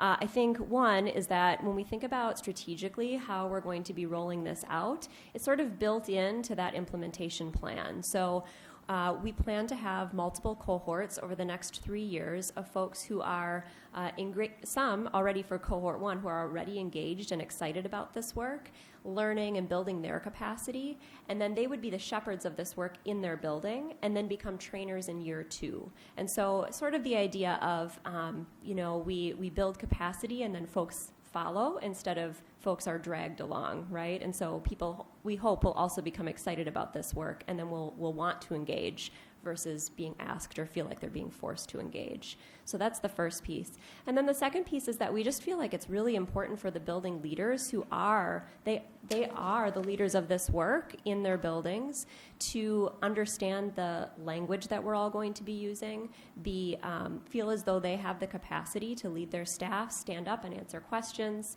And so we're starting with them, and they are a part of every single cohort that we'll be training over the next 3 years, and they will go through the training with their staff so that they are on the same page with their staff, have some time to plan with their staff, and then are implementing the professional development at their sites together.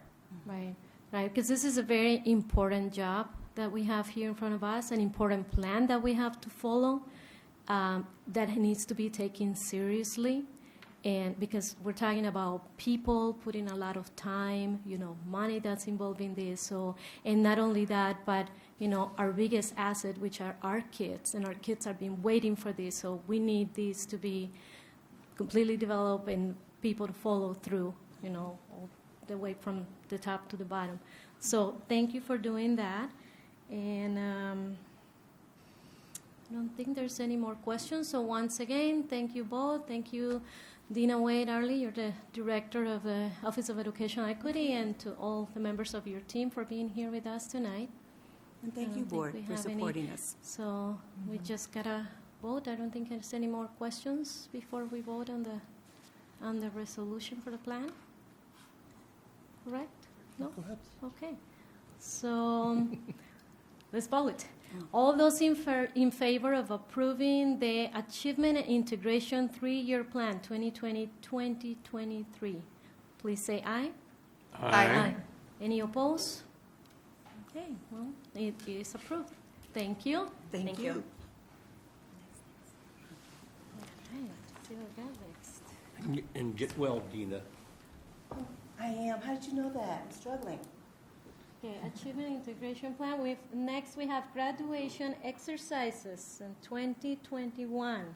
So we get to keep Dr. Mitchler.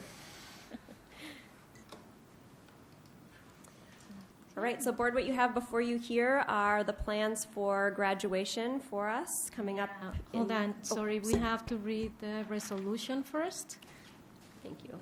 Would somebody like to talk about it? Someone likes to read around Director.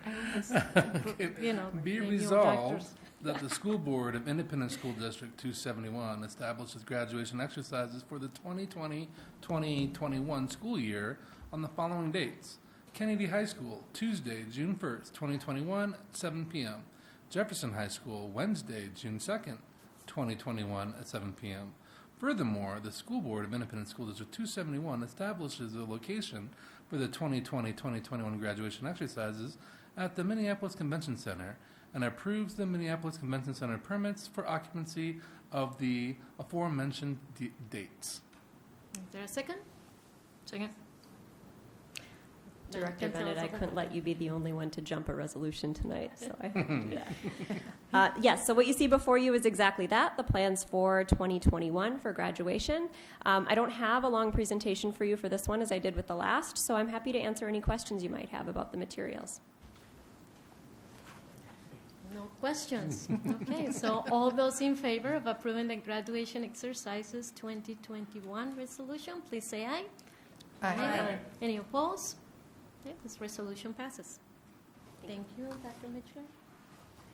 Next one, we have middle school sports update by our superintendent, Les Fujitaki. Thank you. At the January 27th board meeting, I requested and received from the board more time to prepare right-sizing the budget middle school sports option.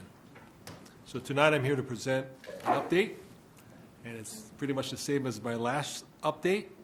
Last week I met with the board chair and vice chair and requested and received more time. The development and preparation of a option is presenting itself to be a formidable challenge. I'm targeting April 6th to come back with a presentation of an option. So I appreciate the extra time. Thank you. Any questions? No. Comment. Thank you. Director B. I just want to thank you for looking into the various options and trying to work cooperatively with, those within the community that could help make a difference. It's a team effort going on. Yeah, it's good. Director Olson. I guess I did want to ask too about if it's a possibility to do, somebody had written about asking about fundraisers for middle school sports, and if we had looked into that at all as an Yes, we option. have. Okay, thank you. Thank you. Madam Chair. Oh, yeah. I just wanted to also say thank you, because not only are you and the team doing the work on it, but we're getting email updates on the information you're finding, so that really helps me to read the emails and get the updates. So thank you for, I hope those continue as we go through the process. Thank you. I agree. Thank you. Next we have the COVID-19 update. So Rick Kaufman and Hannah Hatch are with us tonight. Tell us all about it. Sit 3 feet apart, Fred, so Madam Chair, Superintendent Fujitaki, and members of the school board, thank you for the opportunity to come tonight and share with you something I'm sure Hannah and myself would wish we were doing something else in terms of sharing information. But here we are to talk to you about our preparation and response plan. We have a series of slides that we want to be able to share with you, give you an update, talk to you a little bit about our response plan, and then we can take some questions. So first and foremost, this is a very rapidly and ever-evolving situation. Confirmed cases in the U.S. is now standing, as of an hour ago, over 650 in 34 states, including the District of Columbia. 26 deaths have been recorded. Additional two this afternoon gets us up to 26. Washington, California, and Florida. Although New York shows 143 cases, as of earlier this evening, they now surpass the number of cases in the state of Washington. It should be noted that the novel coronavirus, otherwise known as COVID-19, is a new virus. It is such that there's no vaccine. Nobody is immune from this, should they contract it through exposure, and Hannah will go into more details about how that exposure occurs. What we do know, based on our collaboration almost daily, and if not daily, certainly multiple times throughout the week, with the Minnesota Department of Health, Bloomington Public Health, and the Centers for Disease Control and Prevention, or CDC, is that the current mortality rate for coronavirus or COVID-19 is 3.5 times greater than influenza. So it is a serious situation, and we have spent the better part of 3 weeks developing a response to the issues. And as I said, we'll give you more details of that. This gives you a chart. The Johns Hopkins University is providing a daily update of cases in the U.S. by day. And as you can see here in the United States, this is what epidemiologists call an epidemic curve. We saw an extremely high increase in the number of cases reported, and that's because of the testing that really got underway in the United States. Testing in the United States is currently lagging behind every other country for reasons that we are not sure, other than there is not an adequate supply of tests. So we can expect that there will be many, many more cases that will increase in the coming days and weeks. But at present, we are being told that there are many more cases that are going undetected because of the lack of testing that's occurring at present. Minnesota has 2 confirmed cases. Late Friday afternoon, we received word from Bloomington Public Health that an individual residing in Ramsey County was confirmed what is known as a presumptive positive. That's when the tests taken locally show or indicate the person is likely to have the COVID-19 infection. The official confirmation comes from CDC when those test results are sent to CDC, and within a day or two, the confirmation comes back. The other was Sunday afternoon. We again received notification from Bloomington Public Health that an individual from Carver County was identified as a presumptive positive. In both of these cases, they were individuals that were traveling and became infected likely by being with someone or around someone that had the coronavirus. Hannah. All right, good evening. So what we're finding as we look into this and start to make plans to prepare is that COVID-19 is a part of a coronavirus family. So if you remember SARS or MERS, that's all part of that coronavirus family. But as Rick mentioned, this is a new virus that we're seeing. Therefore, no one really has experienced it before or had the opportunity to build up immunity to it in that way. We right now only have about a little over a month of data on this virus. So if you think about influenza A and B and the immunization for that, I mean, we have years and years of data on that, whereas with COVID-19, we're pulling from just about over a month of data, which is why it is changing so quickly and from day to day. What we've learned in looking into that is that they're finding that a strong public health response on the front end actually has the best results in reducing the spread of the virus. And so taking it very seriously on the front end when it hits and using prevention strategies has shown to really have a great impact in countries that do that, and specifically in countries that take the isolation seriously when people are exposed or experiencing symptoms.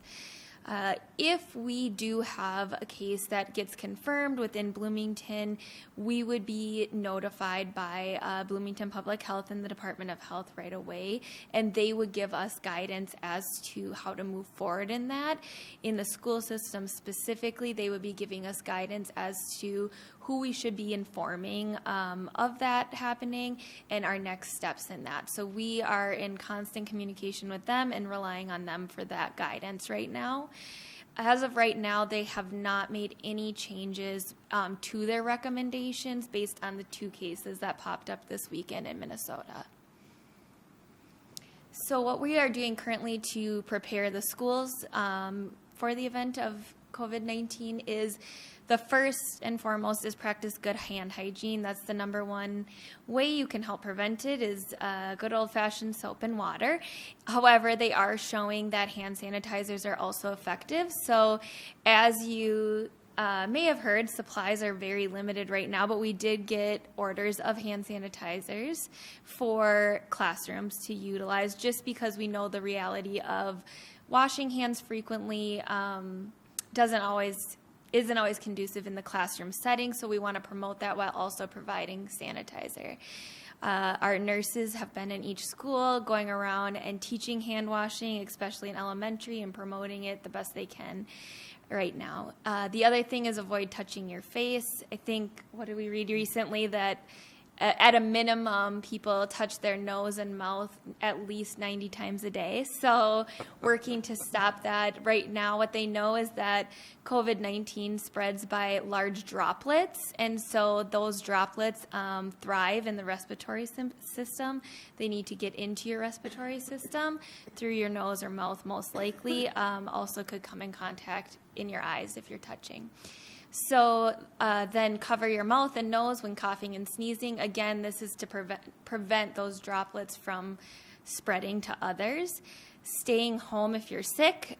We are promoting this, and we'll go into more detail about our attendance policies in this, but making sure people are staying home if they are feeling ill, and then disinfecting surfaces. So part of COVID-19 is they actually are not entirely sure how long it lives on surfaces. They know it spreads by droplets, but they don't have a ton of data of how long it's living on surfaces. So what we did is went by the CDC's guidelines for disinfectants and wipes, and we did get an order in to stock up on some of those wipes and sprays for disinfecting surfaces in the classrooms as well.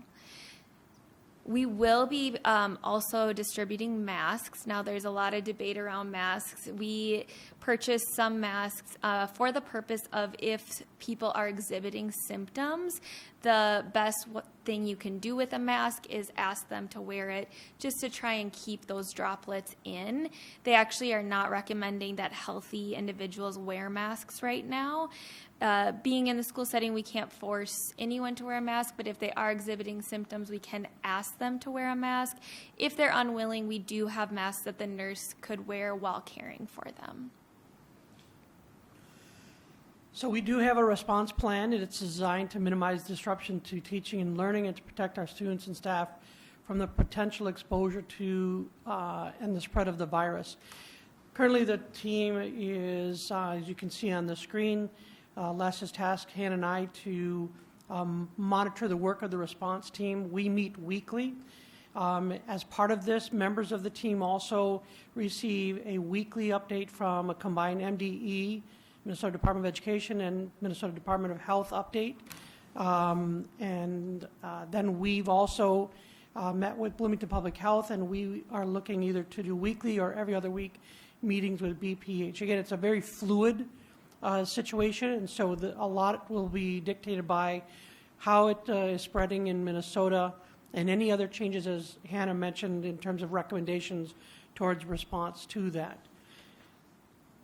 The following, I'm going to let Hannah talk about, because among, did I go too fast? We missed one. There we go. Here we go. Okay, so the following plans are currently operational, and we'll go into detail a little bit about each of these, particularly bullet number 2, because that is somewhat new.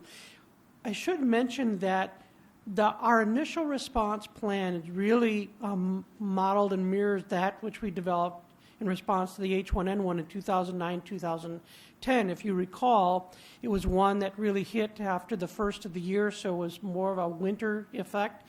We saw a decline, and then as expected, it sort of had a resurgence in the fall, not to the same degree.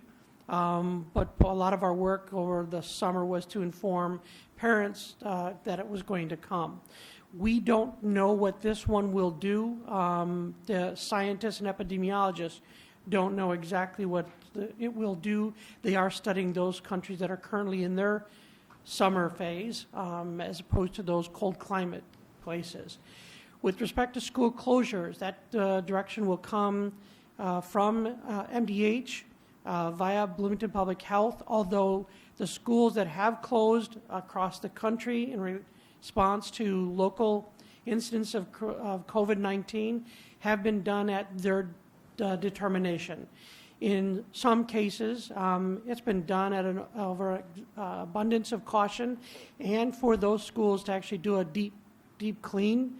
We've been in touch with our respective colleagues and cohorts in not only Minnesota but across the country, particularly the state of Washington, and how they've been handling it.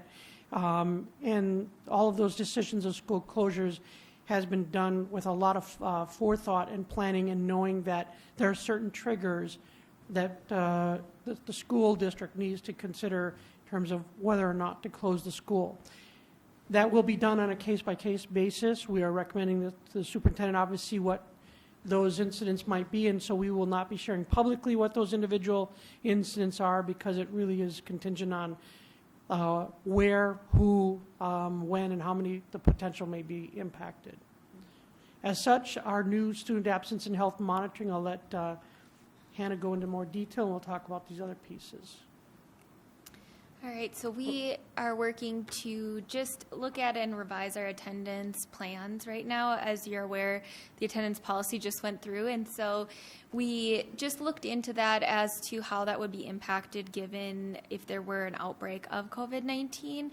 So what we're currently looking at is just moving forward with our current attendance policy while promoting just a few minor modifications to it during this time period, and those modifications have mainly actually come from the CDC's recommendations. So the first one is just to have no incentivized attendance for the remainder of the year. So I know our schools have worked really hard on getting kids to school and wanting them there and participating, and we still want to promote regular attendance. However, we don't want to be incentivizing attendance where students feel like they cannot miss out or cannot stay home ill.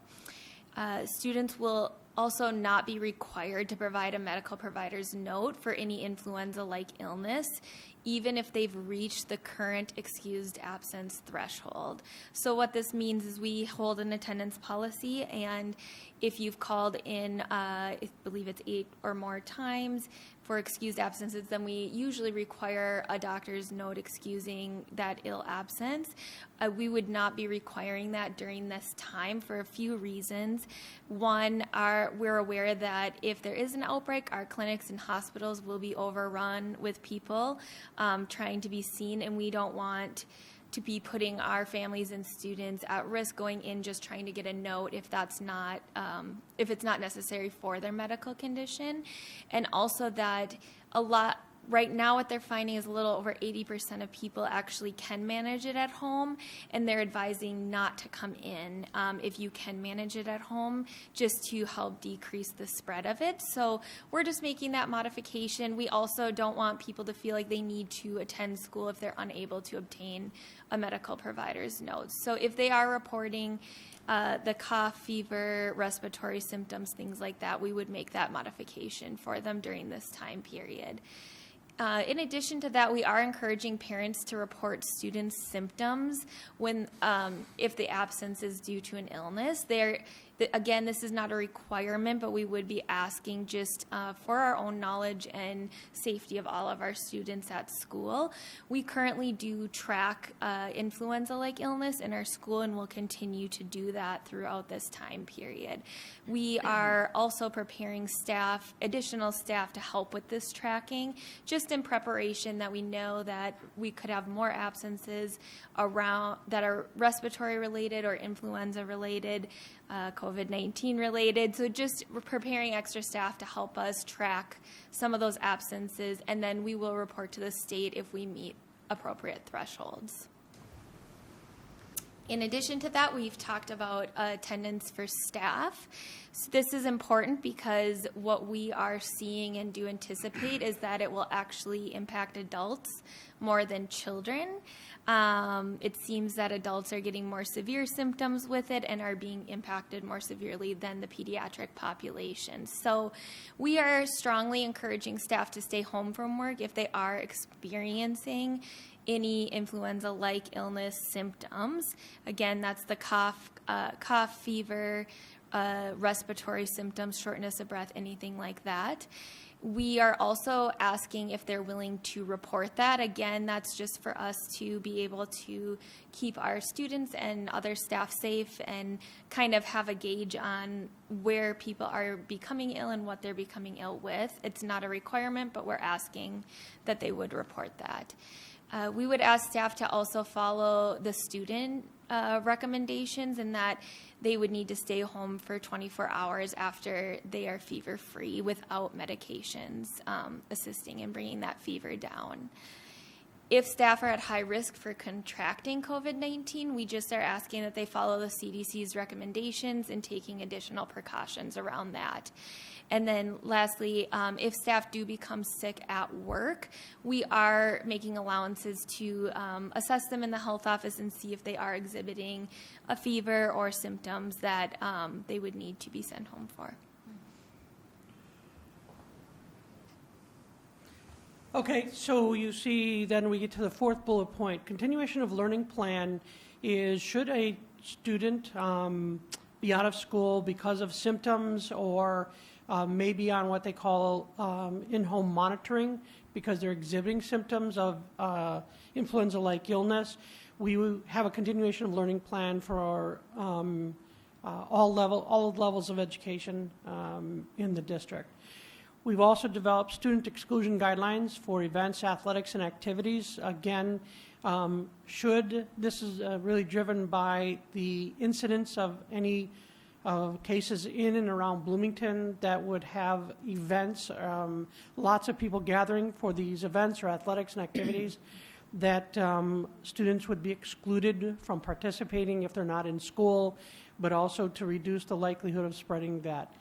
We are seeing, as part of school closures, that they are canceling some events that have high occupancy of students and staff and others in the community. As Hannah mentioned, we've got hand sanitizers and other disinfectant school cleaning and sanitation efforts, very similar to what we did with H1N1, has commenced as well. So let's talk a little bit about our other contingency plans that are currently under development.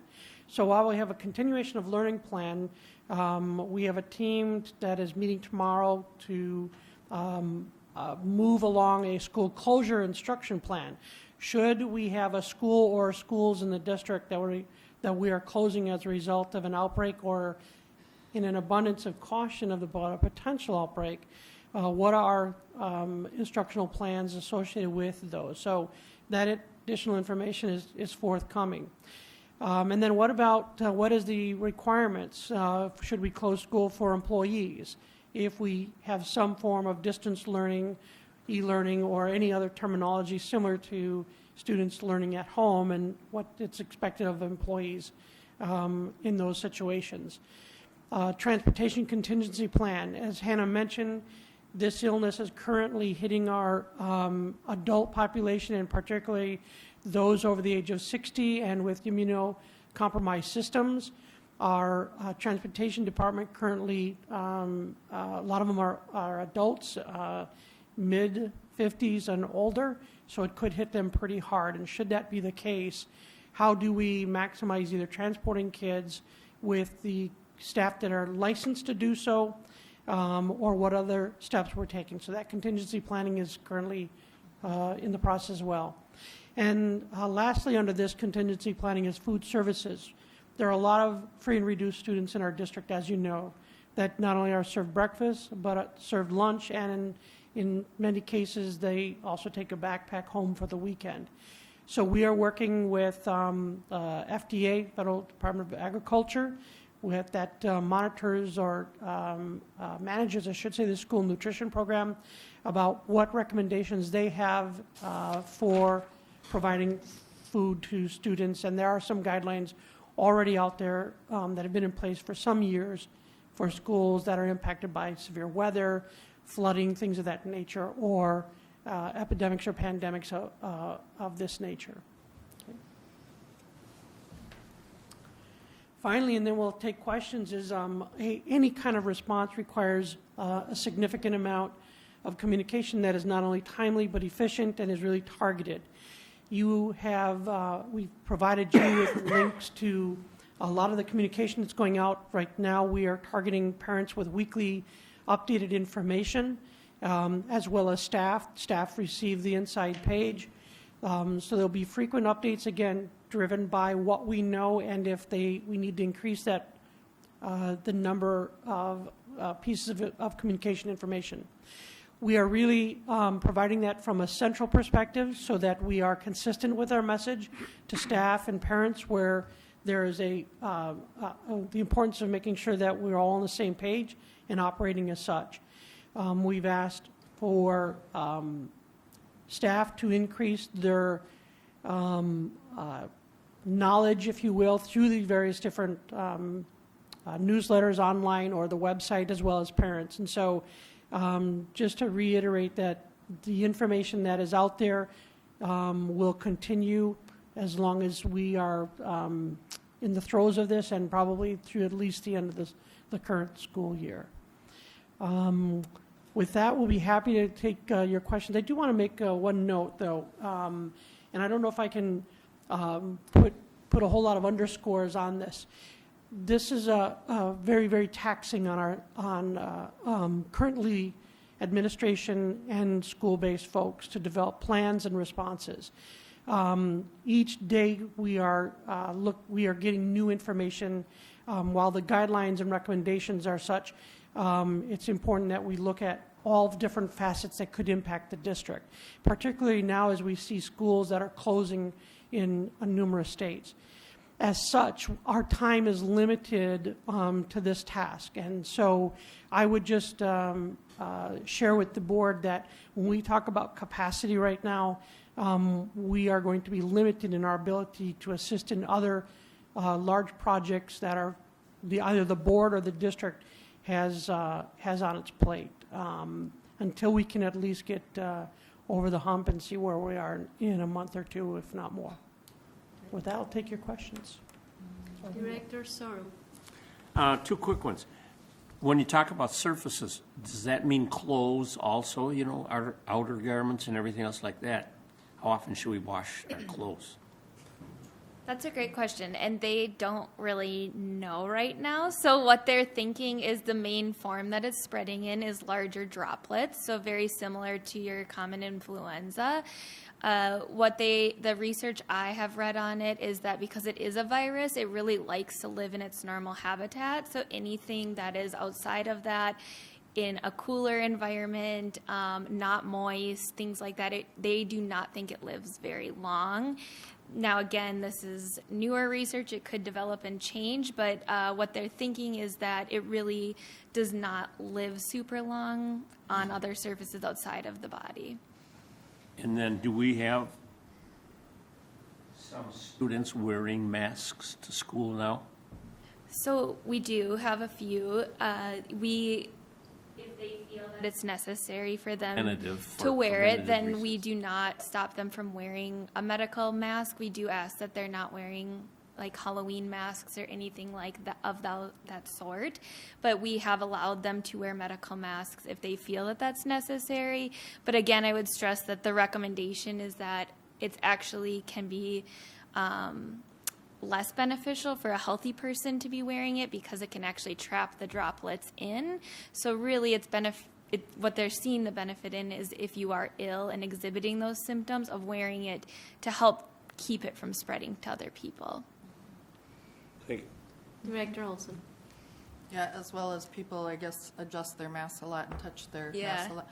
So my question is, there's a lot of practices at school, I substitute teach, and so, for example, a lot of morning meetings, kids greet each other by shaking hands. When they go through the lunch line, they're touching the keypads one after the other. I'm wondering if we're changing or talking to the schools about discontinuing these practices, maybe do the elbow bump or just a sign language hello to each other, to maybe use a knuckle on the keypads, to wipe down the computers after they're done. When I've been working with groups of students at tables and then the group changes over, or in middle school the whole class changes over, I'm taking disinfectant wipes and wiping down the surfaces between each group. But I'm just I'm just doing that. I'm not being told to do that. So I'm wondering if we can actually tell the teachers to do this. So as part of our contingency plans, there are a number of things that you mentioned that we are sharing. Part of that is, and Hannah actually alluded to it earlier about, teachers did a great job during H1N1 and really what we're seeing and hearing, they're doing a great job of helping students understand the importance of that personal hygiene of washing your hands frequently, try not to be touching your face. And so we will continue to share that with our staff to reinforce that. Other contingency pieces like touching the keypad, I've made a note, and we'll make sure that the food services folks that are putting that contingency plan can consider those pieces. Hannah and I have been sharing some of these recommendations from the CDC and MDH with our leadership team, as well as others that are developing these contingency plans. They have access to that as well. So what you're seeing and reading and hearing, I can assure you that they are as well as we are. Yeah, and that's a great point, too. I think I'm meeting with all nurses tomorrow afternoon, and so I know they've been really promoting the hand washing, and I think it's a great idea to add in different greetings and to promote that when you're talking about keeping hands clean and things like that. So I'll certainly mention that. Yeah, and even if they're washing their hands or not touching their face, which is really impossible. I know. Especially with little ones. Yes. But, you know, I mean, they'll all of a sudden just sneeze on, you know, just sneeze in your face or on the table, the little ones, because, you know, the preschoolers. So that's why I'm thinking wiping down surfaces between groups of kids when they change tables for, you know, whatever, they do that a lot. And just trying to think up things like, in middle school, do they share tongs at lunch? Because, you know, I've only eaten lunch in the elementary, not in the middle schools, but do they share tongs? Are we coming up with different plans for that? Again, we'll Yeah. make sure our food services folks Okay. develop that. All right, thank you. Thank you. Any other questions? Director Bennett? Yeah, well, first of all, thank you for this plan and all this work that you guys have been doing on this. I know it's a lot of work, and as a government entity, we need to be prepared and show the community that we're prepared. So thank you for doing that. And also, we want to make sure we're not causing a panic. So it's kind of that fine line. How much do we want to share without, you know, freaking people out? And I think this is kind of what we need to be doing. When it comes to the attendance plan, I had some questions around that, because I know that if our attendance falls below a certain level, then we kind of get dinged by MDE, like we don't hit 95%. Is that going to be laxed as well? And also students, once they get a certain amount of absences, then they could get, their parents get letters for educational neglect and all those type of things. So I'm wondering, are other districts doing the same thing? And will we and our students and our parents be held harmless if they actually have higher, Right. So, absences? Yeah, to your first question, what we are doing as part of that tracking of influenza-like illnesses is going to the state and being reported to the state if it meets threshold. So if our attendance were to drop below what's expected, we would have the data and be reporting to the state why they're out. And again, this modification to the attendance plan is only for influenza-like illness. It's not applying to other absences. It's just making that exception for symptoms that would relate to COVID-19. As to the second piece, yes, we are making plans. Could you repeat your second question too? Oh, it was just because if students miss a certain amount of days, then their parents get letters for educational neglect, and I'm just wondering if that's going to continue or... Thank you. Yes, so it actually would not, because what we would be doing is not counting the influenza-like illness absences as unexcused, so that it would be an excused absence, so therefore it wouldn't go towards their unexcused rate that would trigger that letter from Hennepin County. Does that make sense? Yes. So it would be separated out, and that's part of the reason why we moved to excuse those absences, is because what they are seeing is that people who have contracted the COVID-19 are actually out for a longer period of time than they're seeing with your typical influenza. So we wanted to make sure we accounted for that and gave them time to recover and not try to come back to school feeling ill. Okay, so I'm going to follow up on that. It's like right now when I call in my students for being ill or whatever, it'll say, like, give a reason, and I just say sick. Yes. Is it going to be changing that to where it should be more explanation, flu-like symptoms? Yeah, or- we just changed it today, actually. So now when you call in, it will give more instruction as to what we would appreciate reporting. The other thing we're putting into place is just if we do get a call that just says sick, having someone from the school follow up and with the parents and just saying, would you be willing to report if they have influenza-like symptoms or not? Again, they're not required to report to us, but just for our own tracking abilities, following up so that they know we care and can ask if they are experiencing those symptoms. Thank you. Anybody else? No? Well, thank you.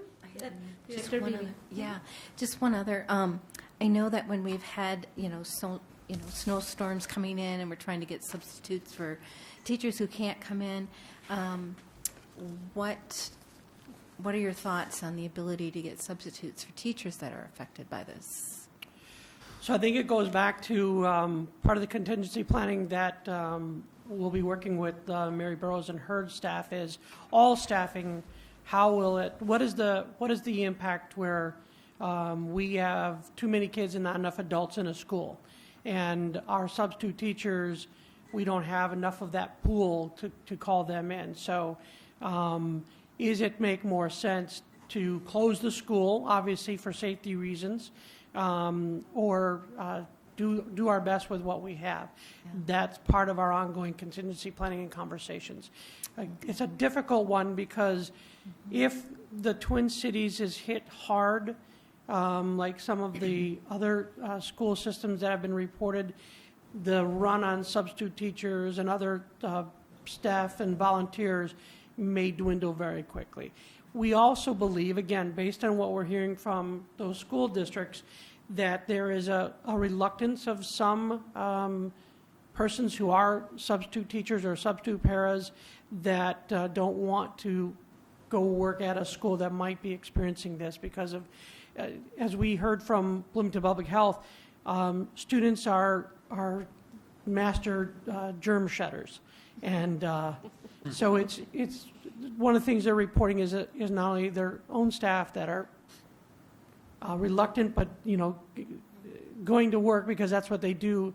But there's right now there's a lot of concern of the adults and particularly those that are immunocompromised. Okay, well, thank you so much for bringing this report tonight. Thank you. Thank you. Thank you. Okay, next we have board member reports. Who would like to start?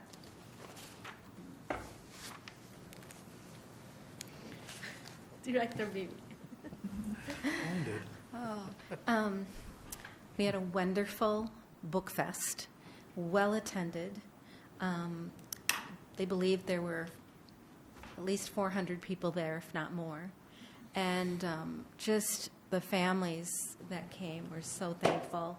I actually met people outside of the book fest that were so impressed and for the opportunity they had with their students. So I think they are onto a really exciting event. And I was able to be with Nancy Carlson, who writes some really excellent books, who really, I think, addresses a lot of issues that kids have in school. And so I really was pleased to be at her table and recommend books for students. I want to thank Maya for actually initiating an opportunity for us to tour the Transition Center and also Project Search over at Embassy Suites. I don't want to take her steam away, but we learned a lot. And Robin at the Transition Center was so helpful. And then we also met the staff that are working with our students over at Project Search. And what the Transition Center is to help our students, specifically those that have skills that could be marketable to a job and to help them transition into that. And so some need a little bit more than others, and so we learned about the different variations of positions that they can do and different things that they're taught at the site, whether it's communication, whether it's transportation, interviewing, and then working at a job in the community. And I find it enjoyable to find these students working within different places that I frequent. And then Project Search was amazing. I'll let Maya tell you about that. But I'm pleased that Embassy Suites has taken an effort to look at their own employee group and see that they do not have students or just employees who come from a different group of, having some special needs, but yet can be valuable employees into their workplace. And so it's a very open attitude, and I think it's applaudable. So that was fun. That's my report. Thank you. I'd like to go next. Director Olson. Yeah, I enjoyed touring it with you and seeing behind the scenes and seeing the great things that, most people in our district have no idea. Our school district is large, just the schools that you see, but we have so many things happening behind the scenes too, and so many other opportunities for kids that I am learning about, right? And next I need to tour the college, the Career Academy College. I need to do that. But one thing I needed to mention tonight is that Bloomington United for Youth, their student subcommittee has been rebranded as Youth for Youth. Some of you may know why. And their first event under their new name will be a fundraiser on May 1st for the Oasis. And it is on the same night as Veep's Gala, or Gala, as I said. But I don't go to many of those, obviously.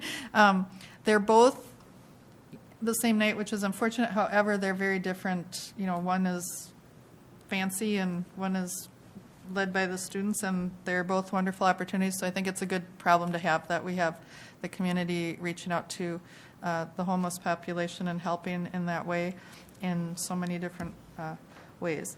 And also, they're no longer being called Box City because of the implications that most homeless students, if not all, are not living on the streets in cardboard boxes. They're not using cardboard for shelter, so they didn't want to have that image out there anymore. So what they're doing is moving away from that, because most kids who are homeless are actually couch hopping, trying to find one place after another to stay for the night. So that is why, and I like their new name, Y for Why. Also, I wanted to give out a reminder for the Special Education Committee that the Jets are having their tournament at Jefferson High School this weekend, Friday p.m. and Saturday all day, and that they do need volunteers. So their floor hockey tournament.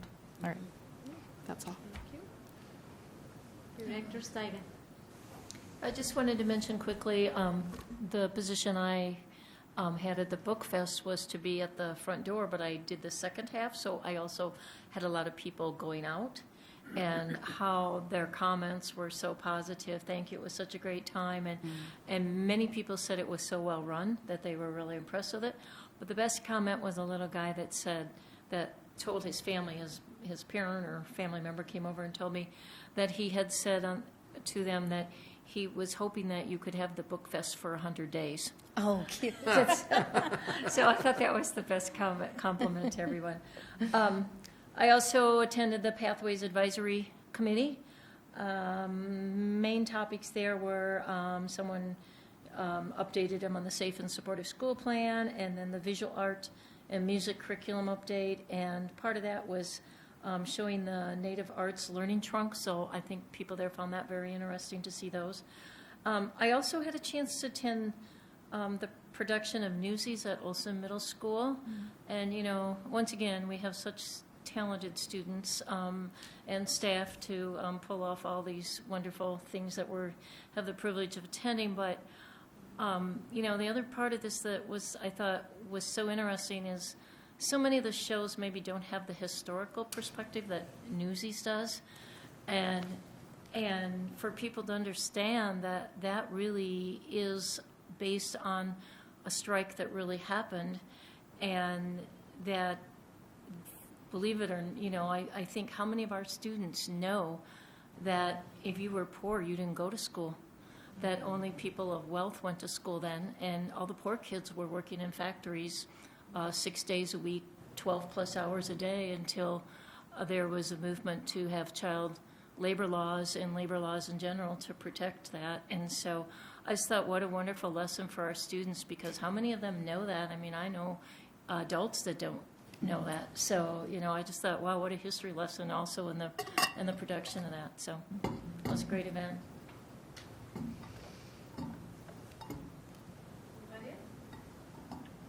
Well, don't forget Frozen this week to play. Very interesting to see. I think they made the news today, didn't they, or yesterday? Yes, they sometime? did this morning. They were, yeah, they did. 9:45. Something in the news. Yeah, I think it was at 9 a.m. I believe. Yeah, was it WCCO? Because you can Fox go, 9. Fox 9. Fox 9. Okay. You can go back and get that. And get it. Yeah, Uh-huh. that would be good. Well, don't forget, everybody, Frozen at Oak Grove Middle School this week. Okay, superintendent's report. Thank you, Chair Corman. I have two things. First, administration requests a motion to establish 4 board sessions. First is a professional development session on March 16th at 5:30 p.m. It's for MSBA training. Next is professional development session on April 20th at 5:30 p.m. That's MSBA 2. The third is a study session on May 4th at 6 p.m. for facility master planning. And finally, it's a professional development session on May 18th at 4 p.m. for equity conversations. All sessions are here at Educational Services Center. May I have a motion, please? So moved. Second. Those in favor of approving those dates, please say aye. Aye. Aye. Any opposed? Thank you. The last update is for a legislative update, the ACT bill. Now, this is where our district is working with the MDE to get the MDE to apply on our behalf to the feds to get the ACT to replace the high school MCA test for reading and math. All right. This bill will enable our district, if we get federal approval, to be exempt from, our students to be exempt from taking the high school MCA test. The bill has passed the House Education Policy Committee and was forwarded on to the House Education Finance Committee. And we're working hard to get a hearing in that committee. We should hear in the next couple of weeks whether we get a hearing or not. That concludes my report. Thank you, Superintendent, and to your staff members for working on this. Any other business? No? Do I have a motion to adjourn this meeting? So moved. All those in favor? Aye. Nobody opposed? Aye. Okay, the meeting is adjourned.